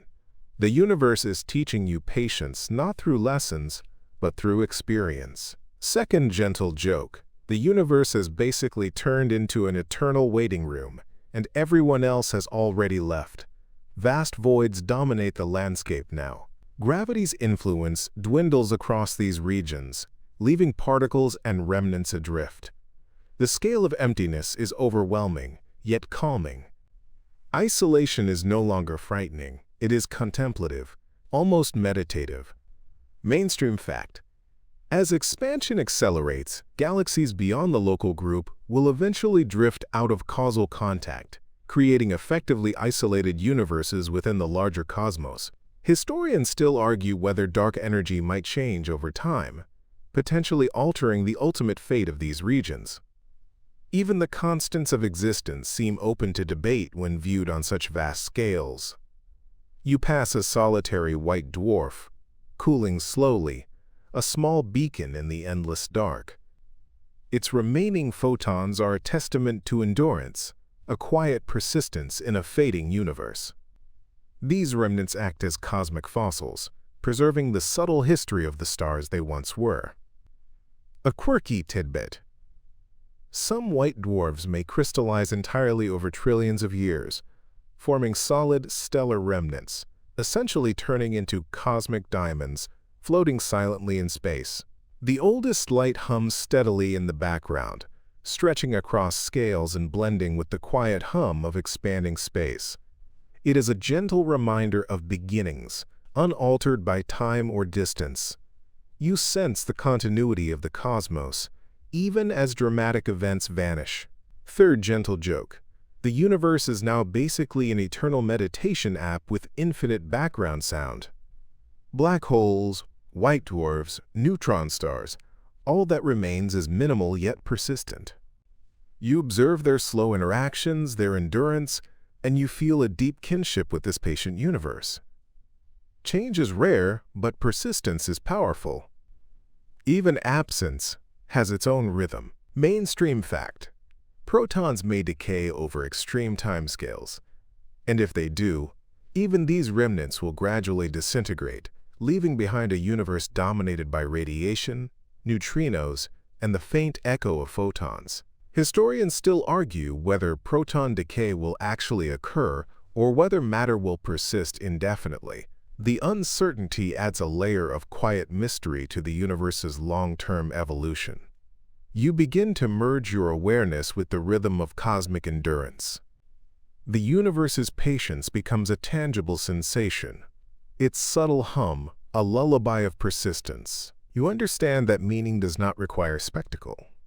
Endurance, subtlety, and the gentle persistence of light and energy are enough. Even as structures fade, the oldest light remains, a delicate thread connecting the present to an unimaginable past. You drift within this awareness, calm and attentive, feeling part of the universe's quiet, unending story. You float onward, carried not by motion but by continuity. The universe around you has grown even quieter, as if it has learned the art of holding its breath for eternity. Where once there were galaxies clashing and stars screaming themselves into brilliance, now there is mostly space, vast, patient, and astonishingly calm. The oldest light is still here, though it has been stretched so thin, it feels more like a memory than illumination.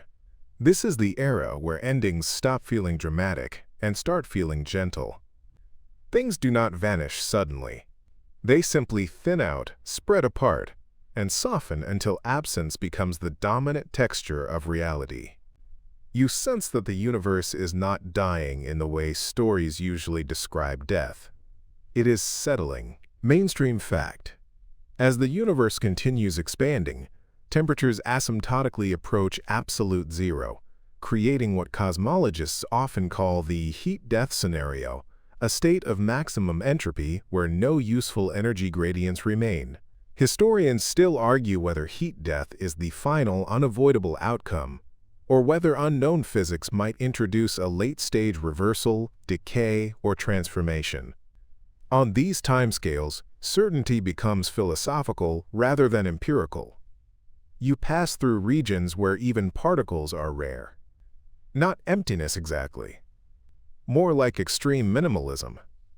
A few photons drift by, stretched so far they barely interact with anything at all. Neutrinos, those nearly massless ghosts, pass through you, and everything else without acknowledgement, as they have been doing since the earliest moments of creation. A quirky tidbit. There are more neutrinos passing through your body every second right now than grains of sand on a beach, and in the far future, they may outnumber everything else that remains. Time here feels profoundly strange. Without events, clocks lose meaning. Seconds, years, and eons blur into one another. You realize that time is not something you measure. It is something that happens when things change. And now, change is rare. First light joke for this stretch of eternity. If the universe had a calendar now, every page would just say later. You notice black holes again, but they are different now. Smaller, weaker, slowly evaporating, not with violence, but with a kind of cosmic sigh. Hawking radiation leaks away their mass photon by photon, a process so slow it makes glaciers look impatient. Mainstream fact. Stellar mass black holes may take around 10 to the power of 67 years to evaporate, while supermassive black holes could persist for up to 10 to the power of 100 years before disappearing completely. Historians still argue whether Hawking radiation fully destroys information or merely transforms it in ways we don't yet understand. The information paradox lingers like an unsolved riddle whispered into the void. As the black holes fade, the universe loses its last large-scale structures. Gravity no longer sculpts anything dramatic. There are no more orbits worth mentioning, no collisions worth anticipating, just gradual dispersal. A second gentle joke. Gravity has officially clocked out for the rest of eternity. You become aware of entropy not as a concept, but as a feeling. Everything is evenly spread, evenly cooled, evenly quiet. There are no gradients left to climb or fall down, no uphill, no downhill. Just level. Yet the oldest light persists, not as illumination but as record. Every interaction, every vibration, every quantum fluctuation that ever occurred is still encoded somewhere in the universe's wave functions. Nothing has truly been erased. It has only been diluted beyond recognition. Quirky tidbit. Some physicists speculate that even in maximum entropy, tiny quantum fluctuations could still occur, brief sparks of difference in an otherwise uniform sea.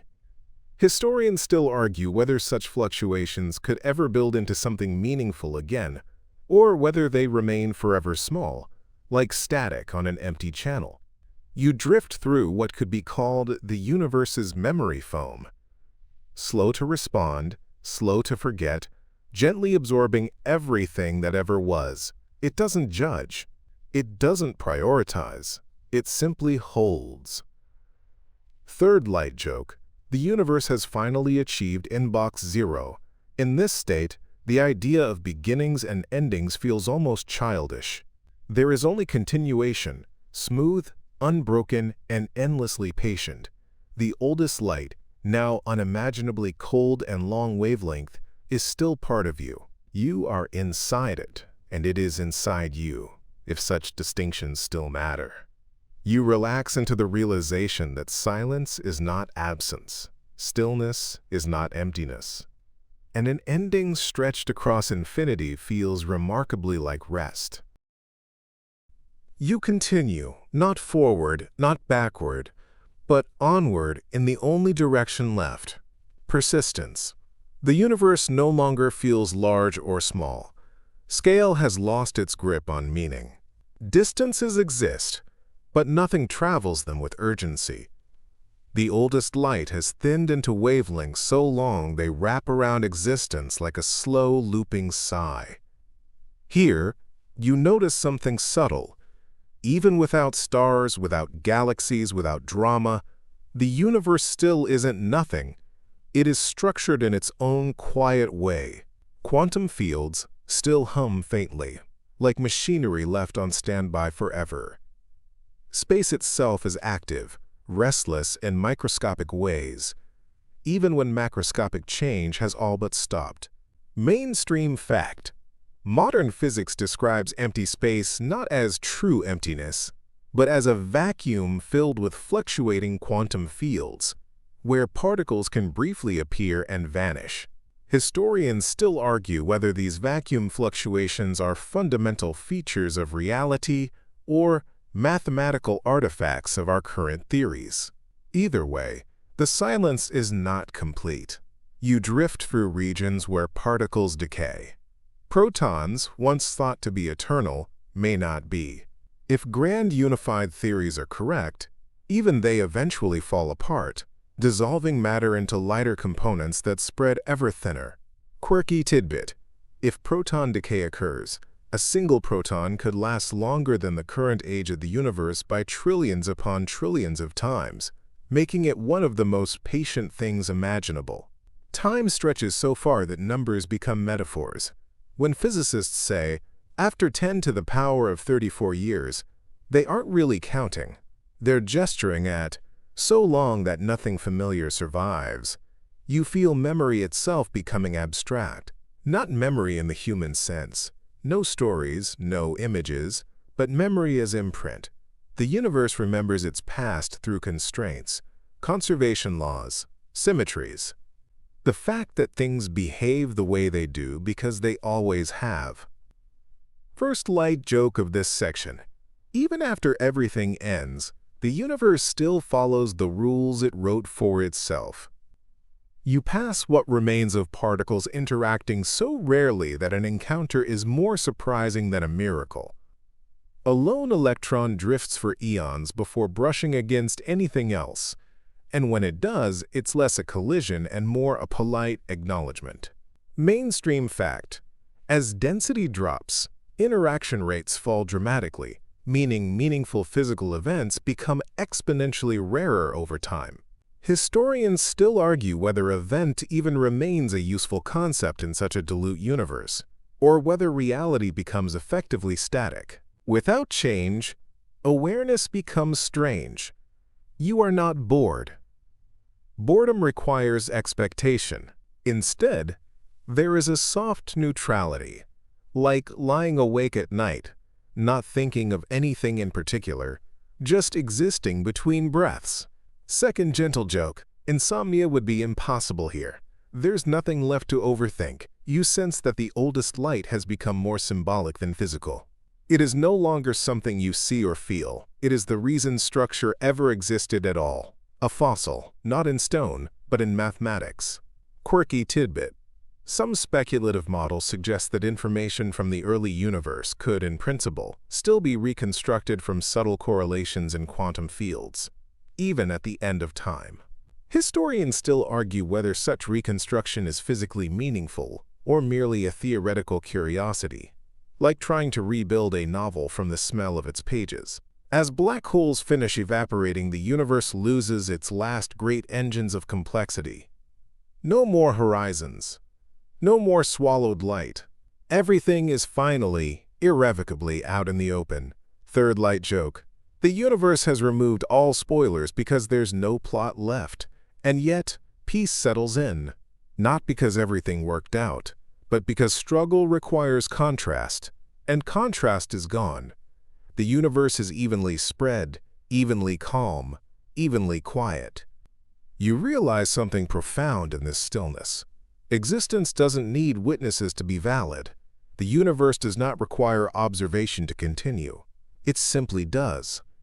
You drift with that thought, unhurried, unafraid, as the last echoes of structure dissolve into a calm that feels less like death and more like sleep.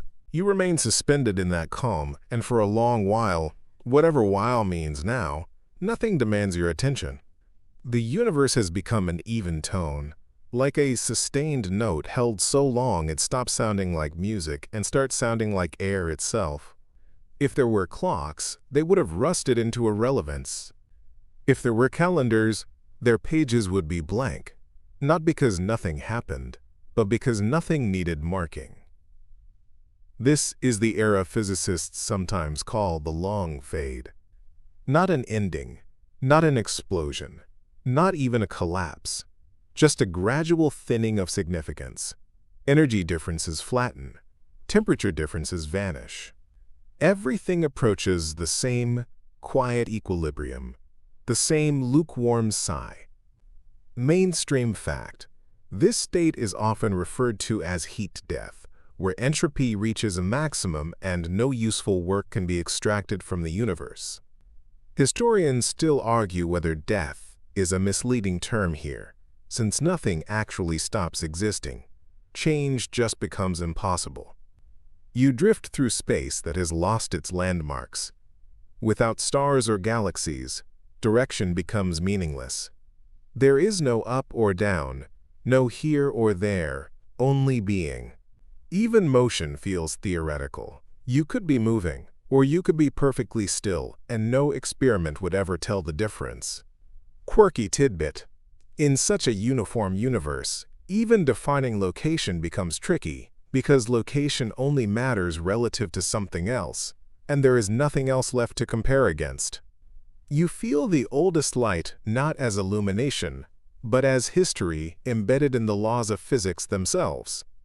The way particles behave, the way fields fluctuate, the way randomness still has boundaries, all of it traces back to conditions set in the universe's first moments. The light has faded, but its fingerprints remain everywhere. First light joke: it's like deleting the photos but keeping the operating system they were taken on. Somewhere in this vast sameness, quantum processes still tick faintly. Randomness hasn't disappeared. It's just been muffled. Virtual particles blink in and out of existence, borrowing energy so briefly that even time barely notices. Mainstream fact: quantum field theory predicts that even a perfect vacuum has measurable energy and fluctuations. Historians still argue whether these fluctuations could ever seed something new, or whether they are doomed to remain harmless ripples in an otherwise frozen sea. You consider the idea that this might not be the end. Not in a dramatic rebirth sense, no fireworks, no sudden second Big Bang, but in subtler possibilities. Some theories whisper about vacuum decay, about the universe tunneling into a lower energy state and rewriting its own rules in an instant. Quirky tidbit: such a transition, if it happened, would propagate at the speed of light and erase everything behind it without warning. Cosmic, silent, and completely indifferent. Second gentle joke: it's the ultimate unsubscribe. No confirmation email required. But even that possibility feels distant, hypothetical, almost impolite to mention in such a quiet place. For now, the universe rests. Not sleeping exactly, more like having finished all its tasks and seeing no reason to start new ones. You notice that awareness itself has changed. Without events, attention softens. Thoughts stretch out, dissolve, reform, then dissolve again. There is no pressure to remember, no need to anticipate. Memory becomes optional. Mainstream fact: memory, whether biological or physical, requires energy gradients and change. Without them, information cannot be meaningfully stored or processed. Historians still argue whether a universe in heat death can be said to contain information at all, or whether information only exists where change does. Third light joke. Even your to-do list has finally given up. And yet, there is a comfort here. The kind that comes when nothing is expected of you. The universe isn't watching. It isn't judging. It isn't even waiting. It simply is, and you are simply with it. You float in that realization, letting the last sharp edges of thought smooth themselves out as the oldest light fades completely, not into darkness, but into perfect, unremarkable balance. That balance doesn't feel empty. It feels finished, the way a lake feels finished when the wind finally stops touching it. You drift within that stillness, and if there were a sound, it would be the faint echo of everything that ever happened, smoothed down until it resembles silence. You begin to sense time not as a line, but as a thickness. The past isn't behind you anymore. It's evenly spread, dissolved into the present. The oldest light is no longer traveling. It has arrived everywhere it can arrive. Motion hasn't ceased because something broke. It has ceased because there is nowhere left to go. Mainstream fact. In a universe approaching maximum entropy, time zero effectively disappears because processes become reversible and indistinguishable. Historians still argue whether time truly ends in this state, or whether it simply loses all meaning we once attached to it. You notice how strange it is that the universe once cared so much about sequence. Cause, then effect. Spark, then flame. Question, then answer. Now, those relationships blur. Without gradients, causality loosens its grip. Nothing pushes anything else into becoming something new. Quirky tidbit. Some physicists suggest that in perfect equilibrium, even the concept of before and after becomes mathematically redundant. First soft joke. It's the ultimate spoiler-free existence. Nothing happens, so nothing can be ruined. Your awareness drifts inward because there is nowhere outward to drift anymore. You reflect on how fragile complexity once was. Stars had to burn at just the right rates. Atoms had to bond in just the right ways. Life had to surf impossibly narrow margins between chaos and stasis. Mainstream fact. Complex structures can only exist far from thermodynamic equilibrium, feeding on energy differences to maintain order. Historians still argue whether complexity was an inevitable outcome of physical laws or an astonishing accident amplified by time. You remember, faintly, how the first atoms formed, how the first stars lit up the darkness, how galaxies braided themselves into filaments like frost patterns across cosmic glass. That light once raced outward, urgent and bright. Now its urgency has evaporated, leaving behind only memory encoded in equations. Second gentle joke. The universe really did peak early and then coasted for trillions of years. In this stillness, you consider whether observation itself matters anymore. Once, to observe was to interact, to exchange energy, to alter outcomes. Here, observation feels ceremonial. Nothing collapses. Nothing responds. Quirky tidbit.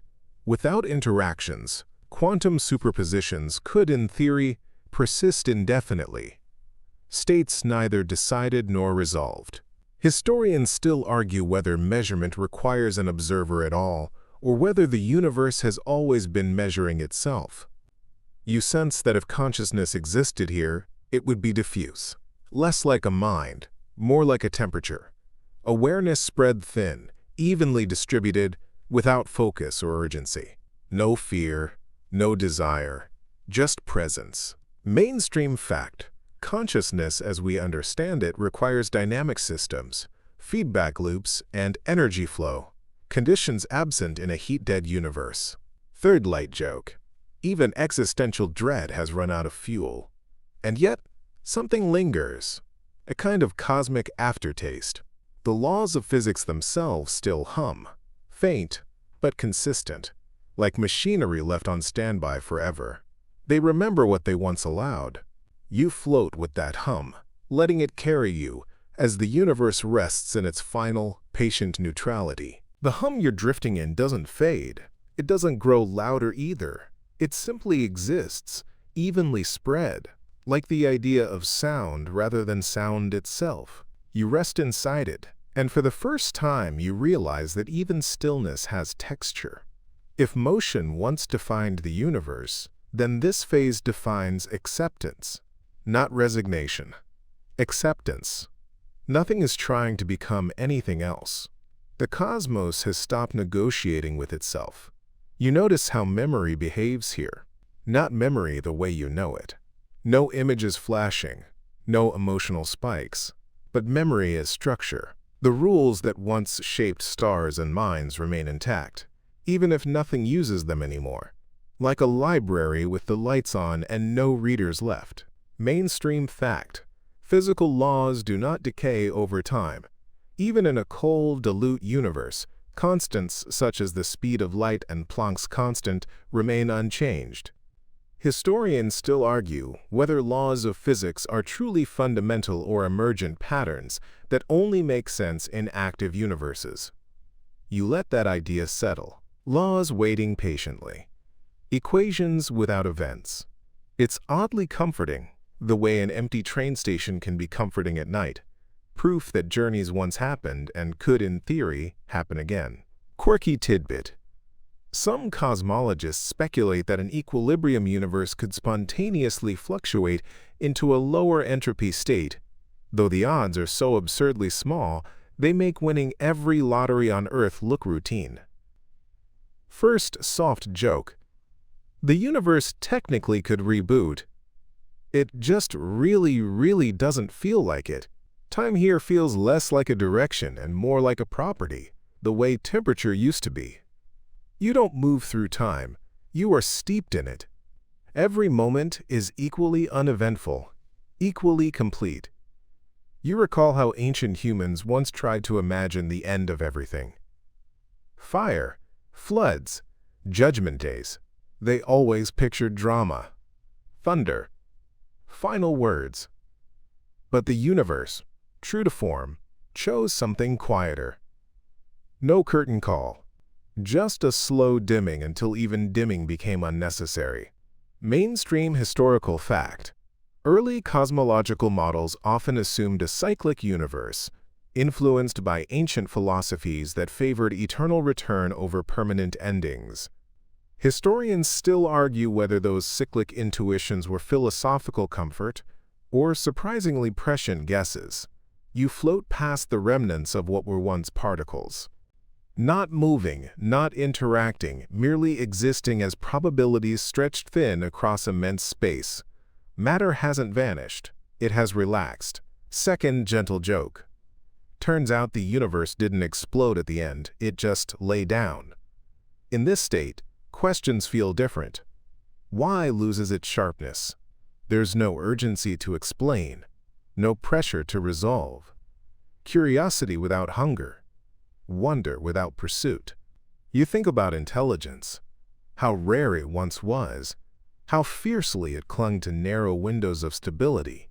Intelligence needed stars that lived long but not too long, planets that wobbled just enough, chemistry balanced on a knife's edge. All that precision, all that effort, for a brief flicker of self-awareness. Mainstream fact. The conditions for life as we know it depend on a narrow range of physical constants and astrophysical circumstances. Historians still argue whether intelligent life is common but fleeting, or genuinely rare across cosmic history. Quirky tidbit. Some researchers have proposed that advanced civilizations might intentionally slow their thinking near the end of the universe to experience eternity subjectively, a kind of cosmic power-saving mode. Third light joke. Even hypothetical superintelligences eventually hit the snooze button. Here, subjectivity dissolves. Without change, there's nothing to compare now against. Experience flattens into presence. If awareness remains at all, it is calm beyond emotion. You realize that this isn't death in any human sense, it's completion. The universe has told its story fully, down to the last photon. Nothing is missing. Nothing is unresolved. The oldest light, the one you followed from its violent birth, has finished traveling not because it slowed, but because the universe finally matched its speed everywhere. Expansion didn't stop. Contrast did. Mainstream fact: even as the universe continues expanding, observable change diminishes as energy gradients vanish. Historians still argue whether expansion without events can meaningfully be called change. You drift with that thought, weightless, thoughtless, peaceful. The cosmos is no longer asking questions, and for the first time, neither are you. The quiet you're resting in doesn't feel empty anymore. It feels finished, like a room that's been carefully cleaned after a long life, where nothing is missing because nothing is needed. The universe has exhaled, and there's no inhale scheduled. You notice something subtle now, something that would have been impossible earlier, when stars were loud and matter was busy colliding with itself. The quiet has layers, not sound layers but conceptual ones. Depth without distance, stillness with memory embedded in it. This is where the oldest light finally stops feeling like a traveler and starts feeling like a background condition. It's everywhere, evenly diluted, not pointing back to an origin anymore. The past no longer feels behind you. It feels evenly distributed. Mainstream fact: as the universe ages, radiation becomes increasingly uniform, erasing directional information about its source. Historians still argue whether a universe without directional time still meaningfully contains a past. You try to remember what urgency felt like. Hunger, fear, curiosity sharp enough to sting. Those feelings once shaped entire civilizations. Now they feel like old software your mind no longer runs. Quirky tidbit: some physicists suggest that consciousness itself may require thermodynamic imbalance, meaning awareness fades naturally as entropy reaches its maximum. First soft joke: turns out consciousness was always a temporary trial version. Here, nothing is trying to optimize. No systems seek efficiency. No structures compete. Evolution, once the universe's most relentless algorithm, has nowhere left to go. You sense that if someone were observing this universe from the outside, if outside even makes sense, they might mistake it for nothingness, but you know better. This isn't absence. It's saturation. Every possible exchange already happened. You recall how humans once obsessed over legacy. Monuments, names, data stored on silicon and stone. They wanted to be remembered. But memory, you now see, was always relational. Without change, memory doesn't function. There's nothing to contrast it against. Mainstream historical fact: many ancient cultures believed remembrance required ritual repetition to stay alive. Historians still argue whether collective memory was more about identity than accuracy. You drift past the idea of timekeeping. Seconds, hours, calendars, all invented to manage scarcity. Scarcity of daylight, scarcity of lifespan, scarcity of attention. Here, scarcity never arises. Everything has already arrived. Second gentle joke: the universe finally achieved work-life balance by eliminating work. The laws of physics remain, but they're idle. Gravity still curves space, but nothing moves along those curves. Quantum fields still exist, but fluctuations are so rare they may as well be legends. You feel how space itself has grown unimaginably vast, not because it wanted to, but because expansion was the only thing left that didn't require energy gradients. Expansion without drama, growth without growth pains. Mainstream fact: cosmic expansion continues even as usable energy declines, driven by dark energy. Historians still argue whether dark energy is a true force or a property of space-time itself.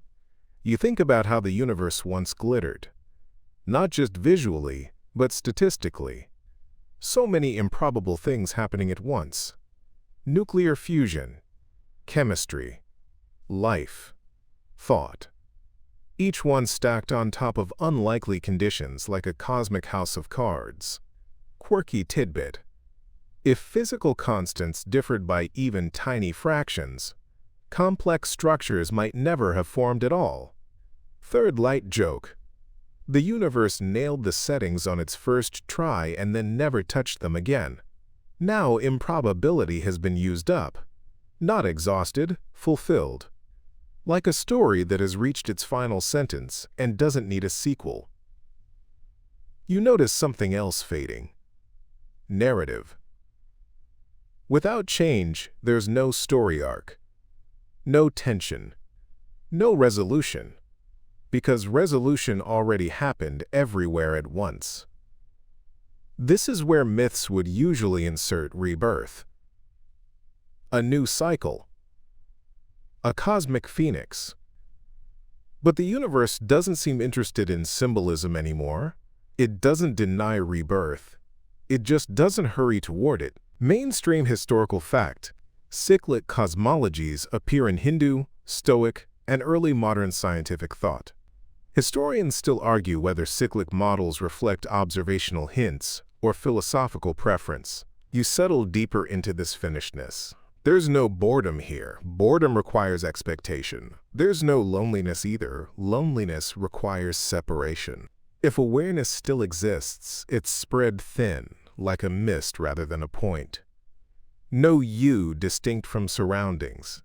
Just participation in a fully told story. You realize the journey through the oldest light wasn't really about the light. It was about learning how endings can be gentle, how completion doesn't require collapse. The universe didn't end with a scream. It ended with understanding. And that understanding doesn't demand to be held onto. It simply is. You don't arrive anywhere new now. Arrival implies motion, and motion has become an old habit the universe no longer needs. Instead, you remain. And in that remaining, something subtle shifts. Not outward, but inward. Like the last thought before sleep, when even thinking feels optional. The oldest light no longer reads as light. It's closer to a condition, a quiet permission for space to exist at all. If earlier epochs were loud with cause and effect, this one is a held note that never resolves, because there's nothing left to resolve into. You sense how every era you pass through, the plasma fog, the first atoms, the ignition of stars, the long patience of galaxies, was never rushing here. This state wasn't a goal. It was simply what happens when processes are allowed to finish without interruption. Mainstream fact. In many cosmological models, the universe trends toward a state of maximum entropy, sometimes called heat death. Historians still argue whether death is a misleading metaphor, implying loss rather than equilibrium. Quirky tidbit. Some speculative physicists suggest information itself may persist even when energy gradients vanish, like a cosmic afterimage. First soft joke. The universe didn't die. It just put everything on airplane mode. You feel how the idea of before and after has thinned. Events no longer line up in a queue. They sit side by side, equally distant, equally present. Time hasn't stopped. It's just lost its sense of direction. This is strangely comforting. Direction was always exhausting. Forward momentum demanded decisions, risks, regret. Here, none of that applies. Nothing can be missed because nothing is pending. Mainstream historical fact. Ancient Greek philosophers debated whether time required motion to exist at all. Historians still argue whether time is fundamental or emergent from change. You remember, dimly, how humans once feared endings. End of day, end of life, end of the universe. They imagined catastrophe because they couldn't picture stillness without loss. Second gentle joke. Turns out the apocalypse was just extremely chill. What remains now isn't emptiness, it's completeness. Every interaction that could happen has already found its way into the past. Not erased, resolved. If consciousness once depended on contrast, light against dark, sound against silence, then this state doesn't erase awareness so much as dissolve its edges. No observer separate from the observed. Just a quiet participation in existence itself. Quirky tidbit. Some Eastern philosophies describe enlightenment as the end of subject-object distinction, not the end of experience. Historians still argue whether these philosophies anticipated modern ideas about non-duality, or simply used poetic language to describe psychology. You sense that if the universe could reflect, it might feel no pride, no sadness, just sufficiency. A system that ran its course without error messages. Third light joke. No bugs, no patches, no sequel updates. And you, drifting here, aren't special anymore. And that's the relief. You don't have to matter in contrast to something else. You're part of what is, not something trying to be remembered. The journey through the oldest light was never about chasing origins.